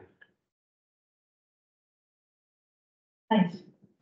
Right, is that all we want to talk about with the risk register? It was a long discussion, but I think it was useful. Business plan update. So I have actually added a number of things to your work plan as part of this paper, which Thank you. I will just point out. So it's presumed that I will have revised the comms policy by the time of your next meeting. 21st of June. So that will be a review of where Yes. everyone's got to at that Yes. point. Apologies specifically to Anthony, but to the board generally, that we did agree at the last meeting that there would be a review of the cybersecurity audit papers that have been done within the payment pensions. Unfortunately, in coming to write the papers for this meeting, because of the way the Easter holidays and days fell, I picked up the agenda on the morning that they were due and went, oh, and started going, going through the minutes and checking it and going, we agreed to do that. And I haven't written it and I need to ask Rachel or Shirley to help me or do the papers substantially. And I've not told them I need the papers in today. We postponed that to next meeting, although Rachel did tell me that they've actually had some follow-up that done, so it'll be a more up-to-date report when it comes. So that's the. Just started that. Yeah. I'm not producing things away from most current information, you've got to wait it, so. Well.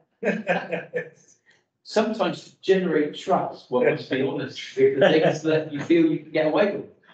Anton, can I just clarify the communication policy? Yeah. Is that the work that we've talked about a few times on engaging members and all that sort of stuff? Or is this something different? It becomes. So you're doing that, you're not. So. This is one of those things that this will be our policy. So this is Somerset policy. But it's one of the reasons we've left it It's because they It's run because their policy. within the admin strategy is certain elements of their communications as part of the admin strategy. I didn't want to get that handover wrong. This is the funds admin strategy. Communications policy. Communications policy. Certain elements of that may need us to engage with the peninsula to help us deliver it. So I raised it because, as part of my day job, we've recently run some sessions on, additional voluntary contributions and a general one on pensions, which was actually delivered by a colleague from Portland. And he actually delivered that same session to Devon County Council as well. And I did see it on. and 500 and something people attended, which is amazing. because Well that's something done. that we've done. So that, and I think that demonstrates to me the importance of whatever this Yes. communication can be. But one of the things from my perspective, I was horrified at the lack of understanding of many people. It's Some of the comments nationwide about pensions. Yeah. People who didn't understand that they need to go in, even do a beneficiary request, let alone regularly review it, make sure it still meets their wishes. Real basic stuff was missing. And I think that demonstrates that we are poorly communicating to our. Don't beat yourself up too much because nationwide, all pensions, state pension, defined contribution, defined benefit, people do not engage with their pension until it's too late. And I don't know how we get as enthusiastic about pensions as I am. And that's what needs to happen. Just before it's like for us for private pensions, we actually have to choose the funds. Yes. Dedicated to, let alone. Understand risk, And we have to be careful as to some elements of that would not be appropriate for the funds. Because. No, but that engagement. Yeah, is really important. And I saw his list of 6 things you should do with your LGPS pension, and apparently I'm the exception because I haven't. Yeah, that's the thing, we know more about it. but it did occur to me that, some elements of that would be perfect for any engagement that we seem to pick up. I think it was a really good presentation. We were willing to do it more, willing to come back. And I think we need to, and it doesn't charge, so I think we need to look at all that. But we do have to be careful as to what we can do as a fund. Yeah. And what we can encourage employers to do. Yes. I agree. And this was obviously only for Somerset County, Yeah. Somerset Council and Devon. And was arranged by them as employers, Yes. not by the fund. And that is where all these other bits are not there, isn't it? We did have a couple of academy colleagues join, I have to say, because they saw it and they signed up, which is fine. But yes, it's interesting. Yeah. I mean, I do a similar thing at Freetown Council, and I would like to think that the employees at Freetown Council are much better informed and engaged with their pensions generally, but particularly local governments. If you look at the shared cost ABC contributions in the council, the highest proportion is workforce. That's because of mine. Yes, yes, yeah. So moving on then, I've added in October, that specific review of the pension fund annual report. Yes, So that's now an agenda item Yes. rather than part of the review of pension papers. We've also got there, it's always been there for the election of chair. yes. One thing I'm just going to float out there, I haven't given it a lot of thought. But Will be electrification. Oh, sorry, I've got to spell it. Type it. That's because I do that in Excel, and it doesn't automatically underline my typing. But also I checked the terms of reference and the standard the length of tenure is 4 years. But the flip side of that is You want, quite a considerable portion of you were all appointed 4 years ago. yeah, And we need have some to consistency. have some consistency in staggering. So that is something that at some point later in the year, I may well come back to for expressions of contentment to carry on or not, and those sorts of things. So I'll just put that on the radar. Yeah. But I suspect that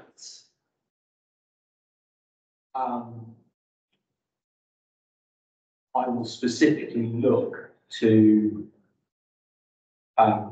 split it so that the 4 of you that were appointed all at once. Council member is different, that is appointed by committee by council every year. And although we ask for continuity, it's at their prerogative. It's ideal because it takes.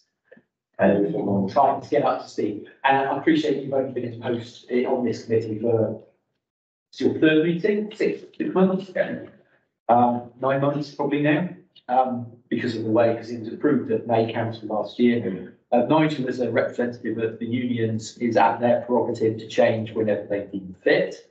But the other 4 of you, in theory, we've got a question there. Rather than me, and you two. Okay,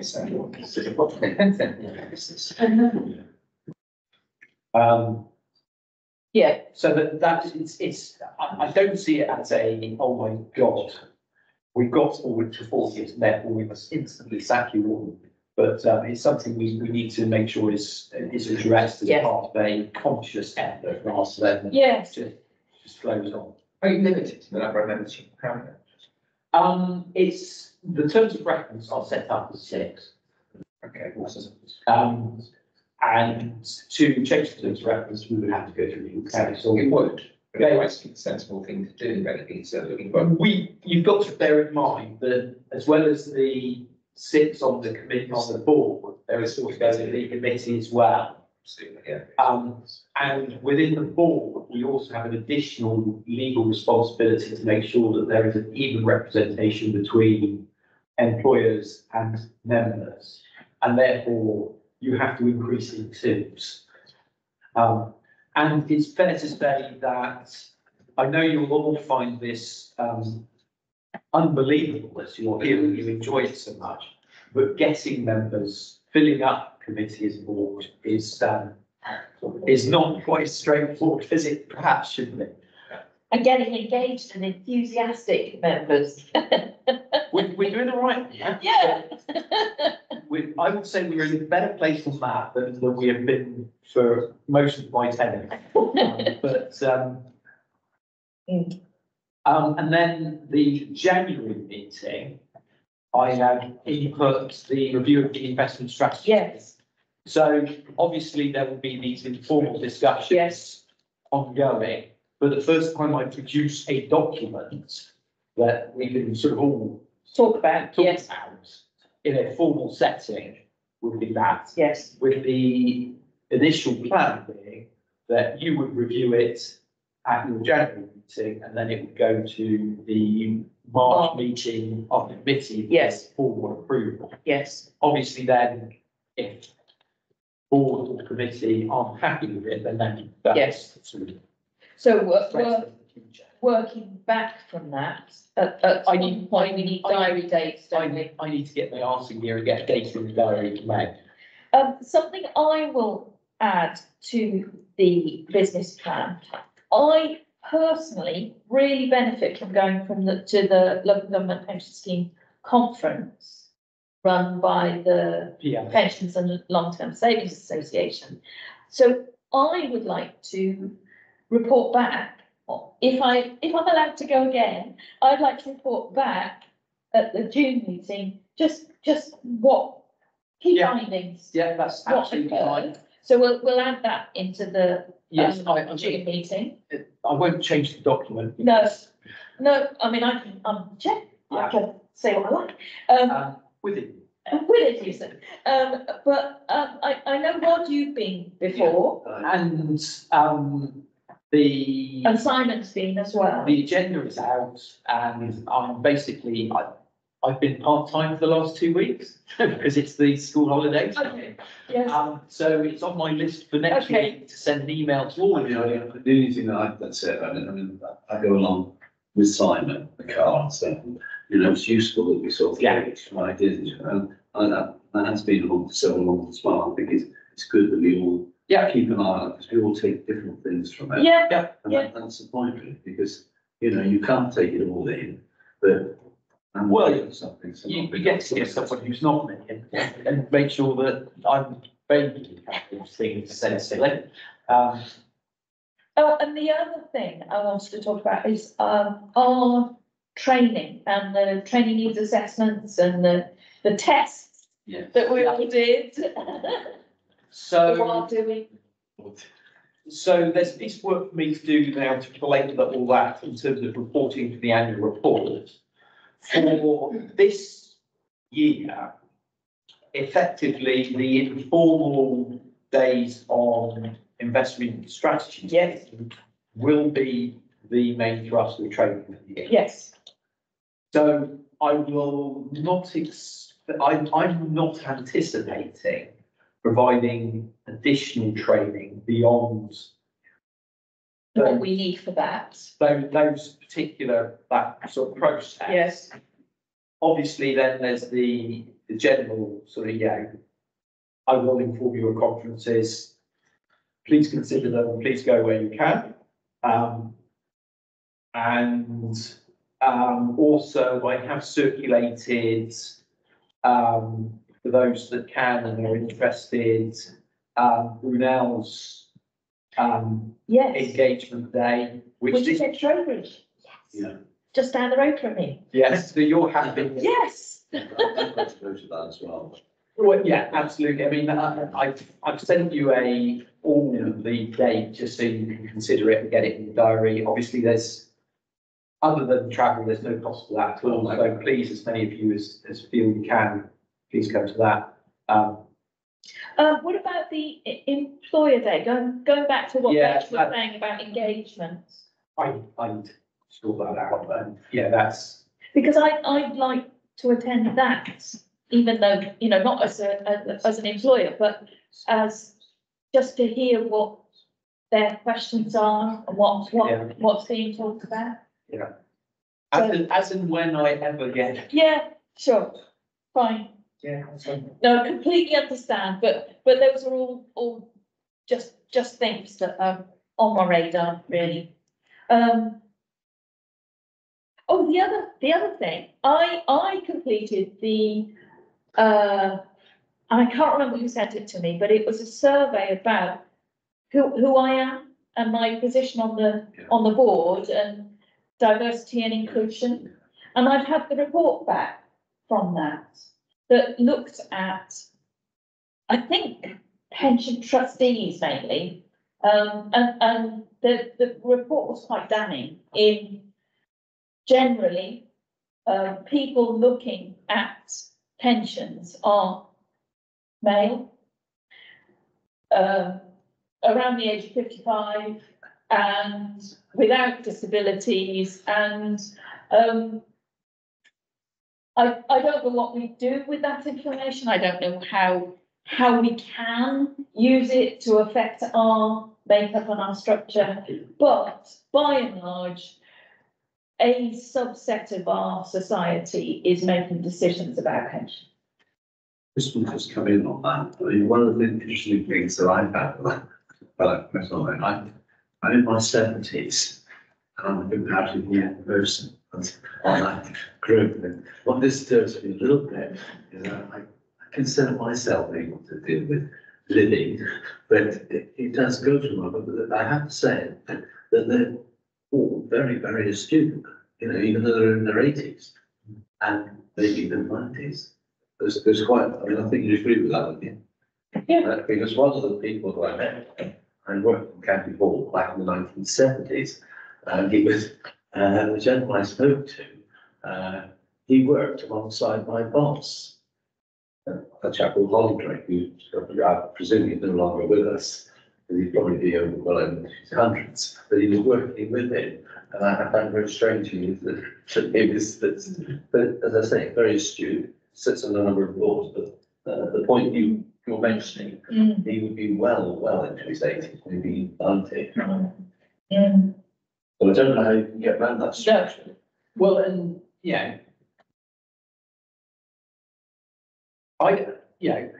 certainly in terms of gender balance, either the board or the committee is horrendous.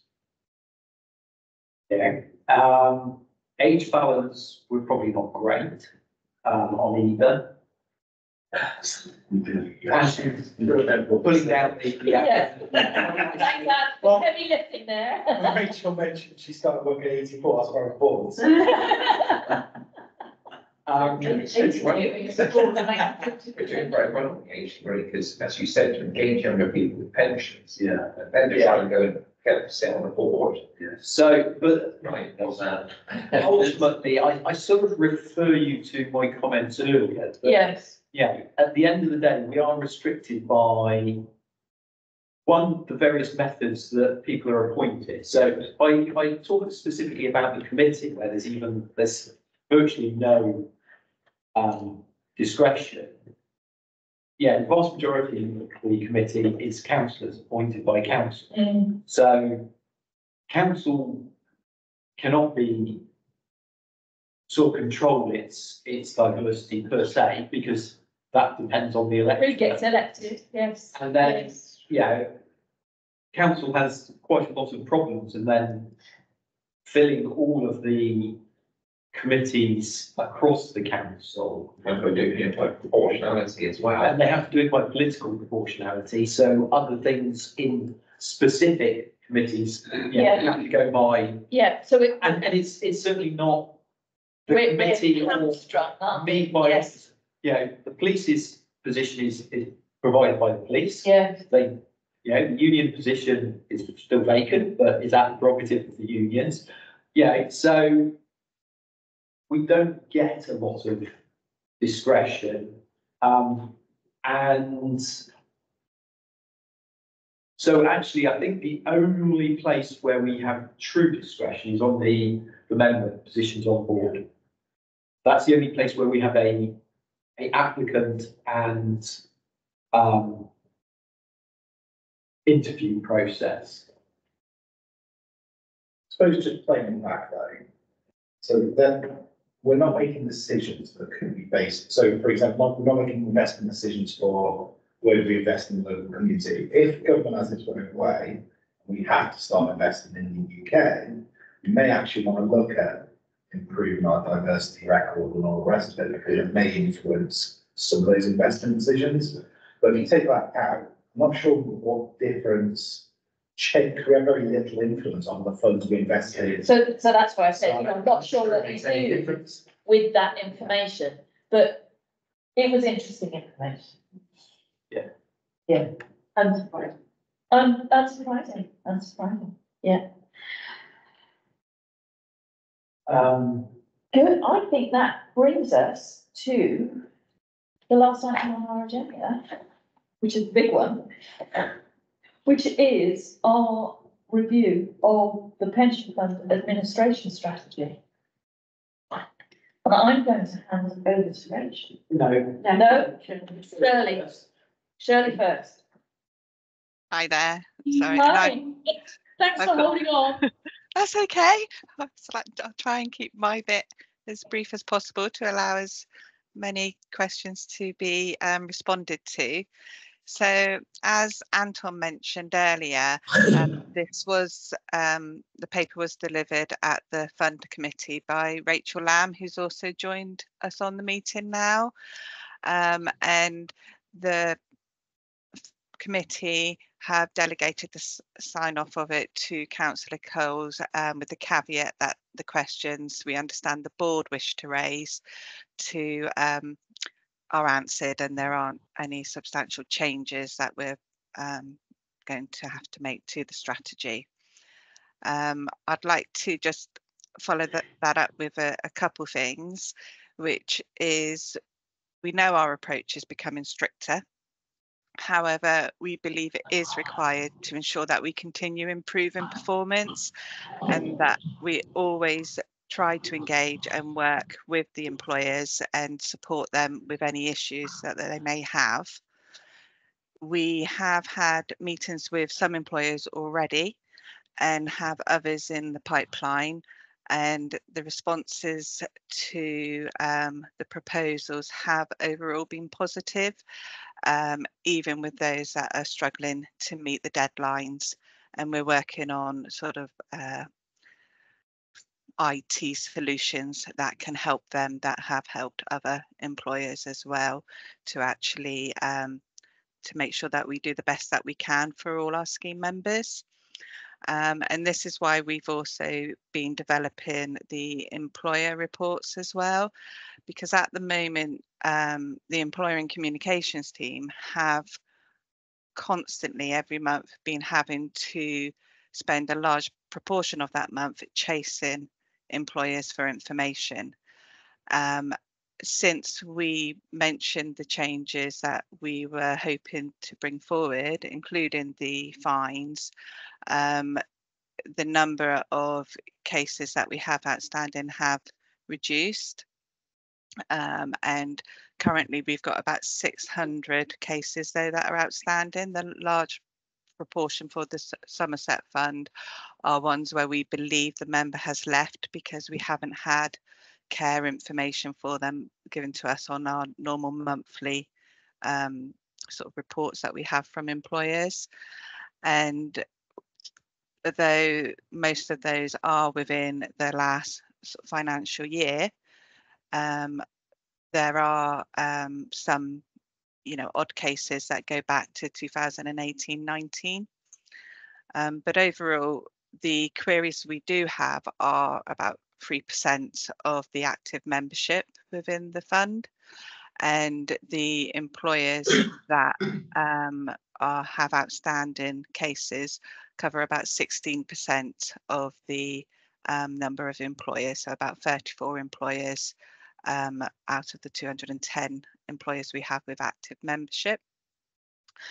We're hoping that these changes and the production of like the employer reports will mean that the team aren't chasing like they currently are. And so that will allow the team to actually set up more events for employers and for scheme members. So this ties in with what you were discussing earlier about membership engagements.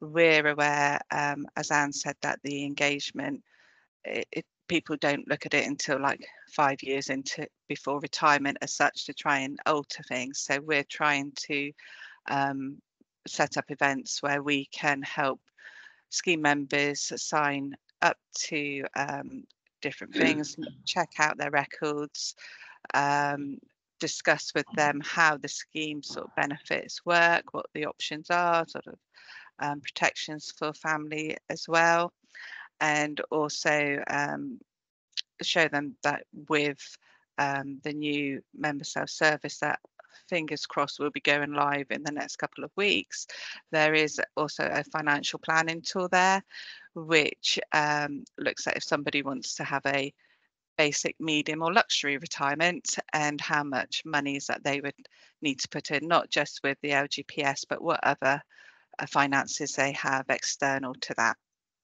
But we're here mainly to talk about the strategy now, so I think if I can hand over to yourselves to see what the questions were that you had with regard to the strategy. Thank you, Shirley.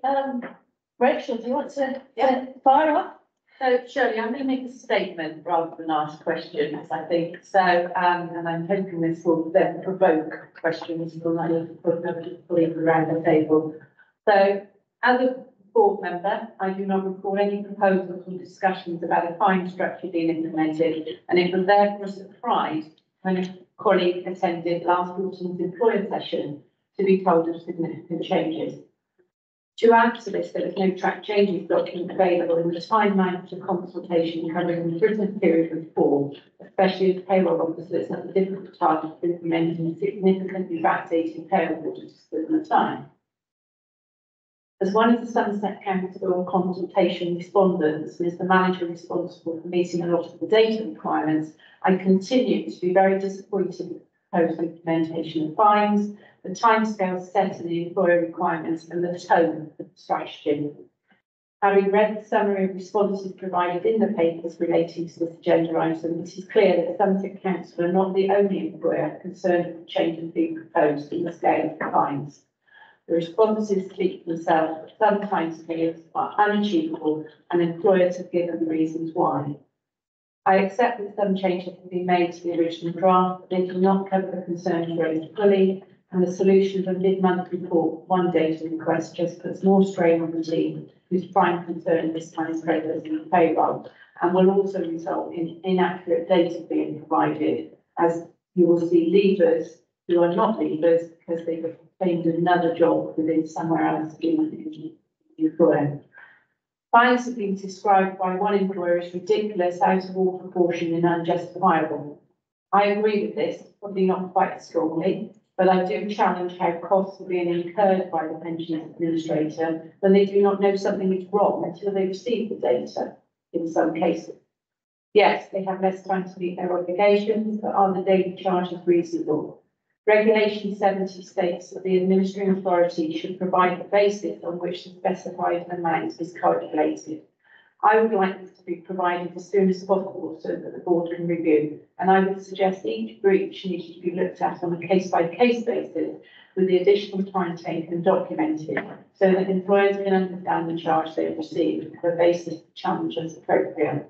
And I consider this to be in line with Regulation 70. I am, however, most troubled having read the comment that the issues raised about concerns relating to the administrative performance, which I think needs to be addressed. I consider that the impact this strategy could have on relationships between the administrator and the administrative authority could be significant.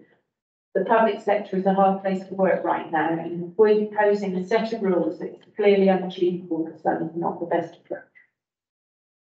Thank you, Rachel. Thank you, Rachel. So, Shirley, Rachel, I don't know whether you want to respond. Rachel, have you provided that statement? No, I only wrote it last night. But I think possibly the best way forward, Rachel, If you wouldn't mind providing that statement as written, to both, Rachel and Shirley. And I don't know, bearing in mind the time, I don't know whether this would be best taken offline. We'll have an informal, non-public meeting about this, and then, bring our reactions back. Do you think that that's the best way forward, Rachel and Shirley?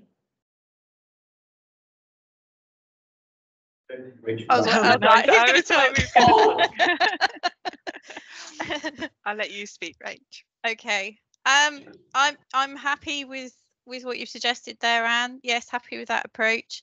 I think all that I really need, I suppose, want to say now, I won't address all of the points that Rachel's just raised, is that as an administration team, we obviously have the members' best interests at heart, and we strongly believe that our time shouldn't be spent chasing employers who are not engaging with us, with providing information that they have a statutory duty to do. So without having any enforcement, if you like, to ask for this information, without bringing in fines, we are just constantly chasing, and that time for our team should be being used and better spent. And that's why we wanted to bring in sort of legislation, as Rachel addressed there, under Regulation 70, because we do strongly consider that time spent chasing is time that the team shouldn't do that, because, like I said, it's the employer's statutory duty. So it is a choice. Obviously, it's a choice for the board to bring recommendations, and it's a decision for the committee whether to approve or not. So, you know, we're not saying that this is something that has to be done, but what we are saying is that our recommendation for the benefit of the members is that this is approved, and if it isn't, then obviously we'd need that recorded, that as administrators this is something we've recommended but has been chosen not to be actioned. So yeah, but I'm quite happy to answer the paper offline. I suppose. Thanks, Rachel. Anthony. I suppose there's a couple of thoughts I have. I suppose from an administration perspective, performance is obviously measured on a percentage basis rather than an individual case basis. So I think if you were to look at a fine structure, potentially, and I'm not necessarily in the sense the right answer, but if you were to look at it as a percentage of, you are, I don't know, 90% of the time you're submitting on a late basis, there might be justification for saying actually there is a penalty charge, whether it be a surplus on your total commitment. I think going for an individual basis, it looks quite stark, because effectively, if we call it £100, one person per day, roughly, you're effectively saying we're going to need to employ one person full time every time something comes in late, which doesn't feel like a proportionate response. So when you look at it in those stark terms, it doesn't really make sense. And similarly, the response I saw to some, as Rachel said, it seems it's quite universal, the dissatisfaction with the proposed structure. Your response of we are regulated and the regulators will pick us up, I don't think is the right answer, because their threshold will be so significantly higher than what the authorities would be looking to receive in terms of service. So I think if you are going to look to, I get the sentiment, improve the quality of service for your members, finding on an individual case basis doesn't sound like the right answer, but I do think persistent offenders need to bear the brunt of the additional overhead you guys face. So you may want to look at it setting service levels both ways. So you have a service level for us in order to process 99.95% on time, or whatever the number is. But also we've got a commitment to give you, in a timely manner, 99% of correspondence or whatever it may be. I don't know what that would look like on the ground, because obviously I'm not administering day to day. But I feel that would probably be a more proportionate and realistic way of addressing the problem if you do have persistent offenders. I quite liked, thank you, Ant. And I quite liked our Rachel's idea of breaches looked at either by us or by committee, or and looking at the history of those breaches, why the breach has been brought, and someone other than you deciding on whether that fine is appropriate. I am also a magistrate, and I'm used to looking at school non-attendance as an example, and they are only brought to court, if you like, as a final resort. And in that case, whoever's bringing that case needs to show that we've tried all of these things. This is a final resort, and this is why we are asking you to fine this person. And I think if the fine was the absolute last resort, that the employers knew that someone other than you was going to impose that, was going to look at the imposition of that fine and agree that this is the last resort, and someone has looked at it and the fairness of it, then I think I will be prepared to adopt it. Rod, you have a point. Point I would say again for proportionality, but is there a situation where you could actually say to the employer, look, I'm sorry, we can't act upon requirements because you are not complying, and simply put it in a harsher approach. I'm quite sure that they would not do that, but to put persuasive aspect to this and say, look, I'm sorry, we can't carry on dealing with this occasion because you're not complying. We're waiting because presumably you're using a lot of time. You'll have to employ extra staff.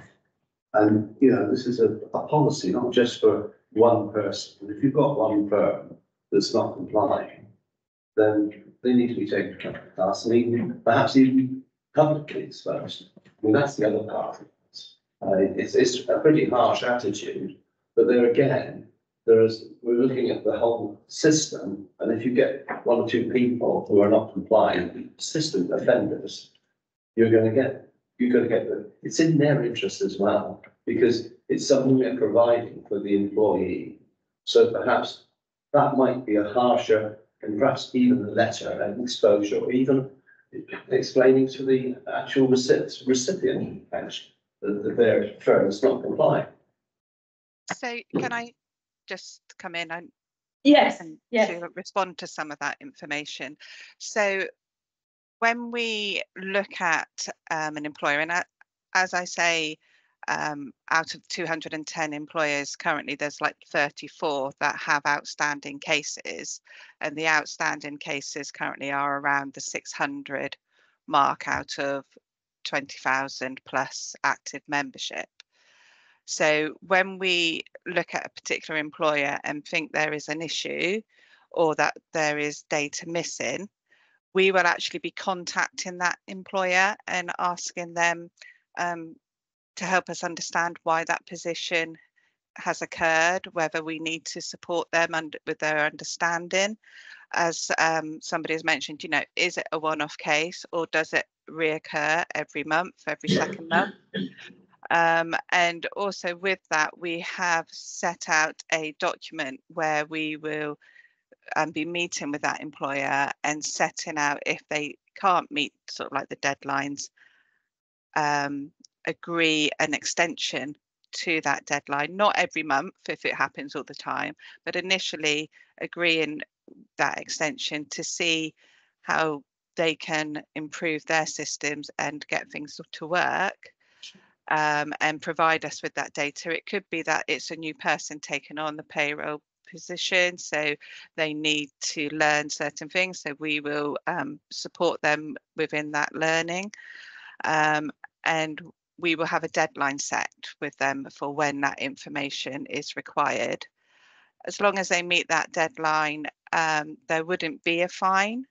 So we're not going, okay, it's gone like the 2nd of the month. We wanted everything on the 1st of the month. Right, that's fine. We are going to be engaging with the employers concerned.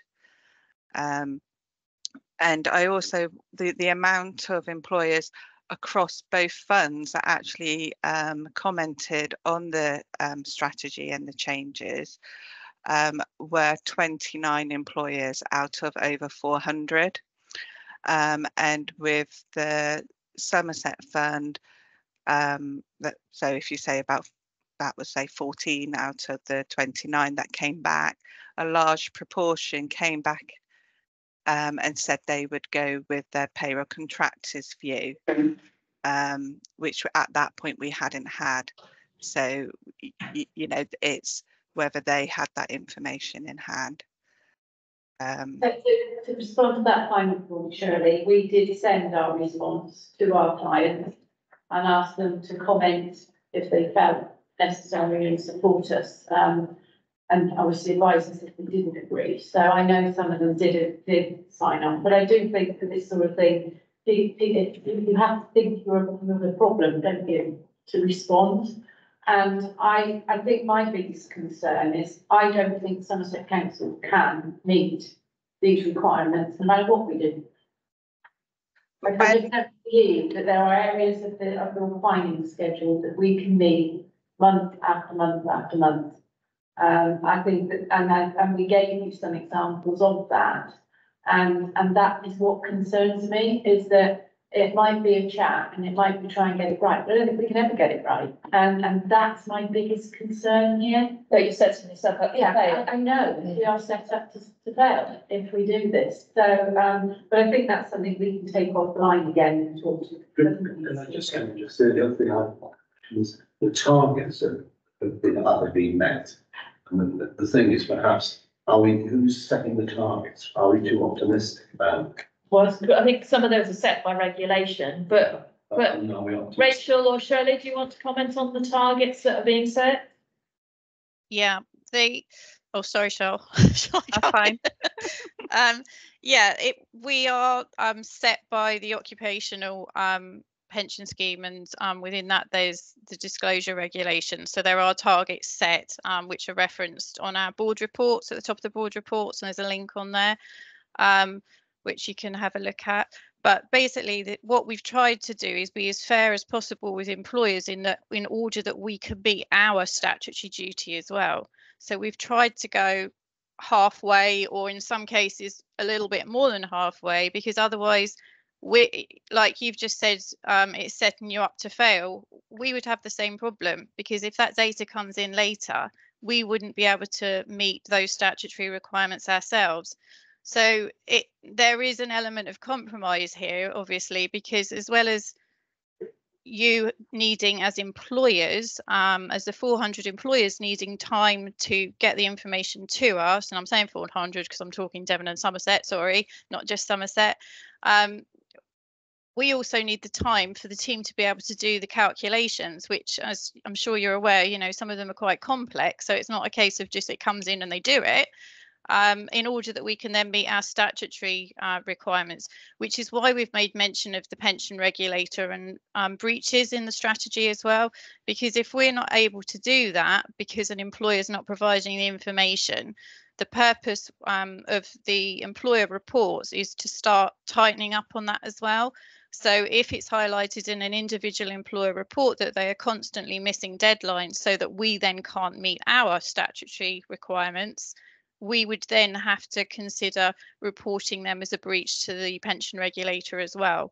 So it's a tightening up so that we can meet all of our requirements too.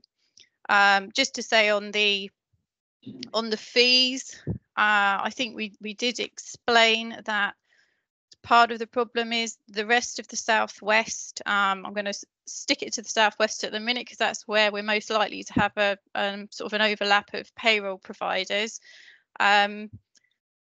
Have got charges in place. Shirley, when she looked at the administration strategy and reviewed it, looked at all the costs across the rest of the Southwest, and what we've been is consistent with the rest of the Southwest, because if we're not, we're going to have the same problem whereby payroll providers will and have prioritised those that have fines over those that don't have fines. So members are being given quicker information, if you like, for the admin authorities that have got fines imposed when compared to not. And for us, that again simply can't carry on. And we need to highlight that to you and also to the committee making that final approval, that if we carry on like this, we will always be giving a slightly lower level of service to our members. So it's our responsibility as administrators to raise this, let both the board and the committee know, so that you're fully aware of the situation that we're in. So, Rachel, are you able to provide us statistics of how many times you've not met your statutory requirement? I don't think that's in our reporting that we currently get, is it? Pardon? I don't think it's in the reporting we already get from you. So you're saying that we've got to do this so that you can do that. So how many times how often are you every month failing to meet your statutory responsibilities and being picked up on that and having penalties or being condemned for that in some way? So the statutory requirement is at what I was referring to there was at the top of the report, where we put a link to what they are. I'm referring to how often are you being picked up on not achieving that? Well, no, we're not. I'm not saying that we're being picked up and not achieving it. What I'm saying is that we need to give information about that. And the annual report this year, for example, is becoming more and more detailed about statistics. So that kind of information is getting more and more detailed that we have to provide. So we have a responsibility to highlight it to you as board and committee to say, if we don't get this information from employers, we're not going to be able to meet some of these requirements, and we won't be. As you can see, we're not at 100%. We'll never be able to get to 100% if we can't have something, which means that those employers that are not engaging have a consequence of not engaging, because at the minute there is zero consequence of that. But I think there's a difference between not engaging and not being able, and that's two very different things. Yeah. Yes. As you know, every large employer in the fund, I'm sure, is giving you a multitude of data month after month after month, and it's certainly pensions is an industry now that didn't exist 10, 12 years ago when everybody paid 6% and things were very different. And we have to do far more now than we've ever done. And it is an industry. But when something is not achievable, for example, the fine relating to a starter, where your responsibility is to send them something out, I guess, once they start. If I don't know that starter has started, I can't tell you. Or if that starter started at the very latter end of the month and we wouldn't pay them because we haven't known they've started. So somebody starts on after about the 24th, 25th month. Quite often we do not pay that person in that month. We then come to the point where we're not reporting that person until the end of the following month or early the following month. I have not met my responsibilities. You've suggested a mid-month report. That's just extra work at a time when we're trying to meet our commitment to pay people, which is the starting point of your requirements. And so all of our processes have to be done to enable the output, of which part of that is pension reporting gets completed. And I think there's that sort of, I'm not arguing that, most of the time we should meet these requirements. I'm absolutely not disagreeing with that. What I'm disagreeing with is that you're potentially putting fines in for things that are quite unachievable and also disproportional and I think unjustified because of the amount of times you still have. And I understand with a lever, there's huge complexity with some of your other processes, but with others, there is far less of a commitment, yet you have got significant amount of time to do that in the rest of the month or the 2 months that you're allowing yourself. And I think it's disproportional, and that's why my views as a board member and as an employer representative on this board, and I know because I've spoken to some of the other larger providers, they feel that they're potentially going to struggle with some of it as well, particularly when you pay the last working day of the month. We paid earlier in the month, it is quite a different issue, it is a problem, and that's why I feel that I can't So, sit here and next day. Maybe, I think we will take this offline, but just things to consider, because I know, Rachel's provided you with the statement for you to consider, but I think one possible way forward is that there is another oversight of this fines process, and maybe that is us as board, and we will look at the evidence of the breach, why the breach has been brought, what steps both Peninsula and the employer have taken, and what reasonable excuse there is for not being able to meet that information. So almost like an exception handling process of why this breach has been brought and why someone should consider whether this breach should result in a fine or not. But I think that's just something to consider. And I think we will take this discussion offline because it's coming up to 1 o'clock now.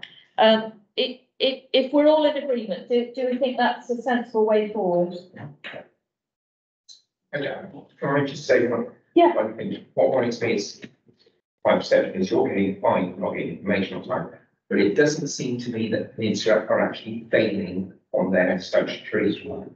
They haven't said they are failing by themselves. So, Yeah. I do agree that there needs to be some sort of sanction for persistent offenders when it is a willful refusal. But if there's a reasonable excuse, it does seem quite heavy-handed to make it a financial penalty. But I wonder, could we set up an offline meeting on this?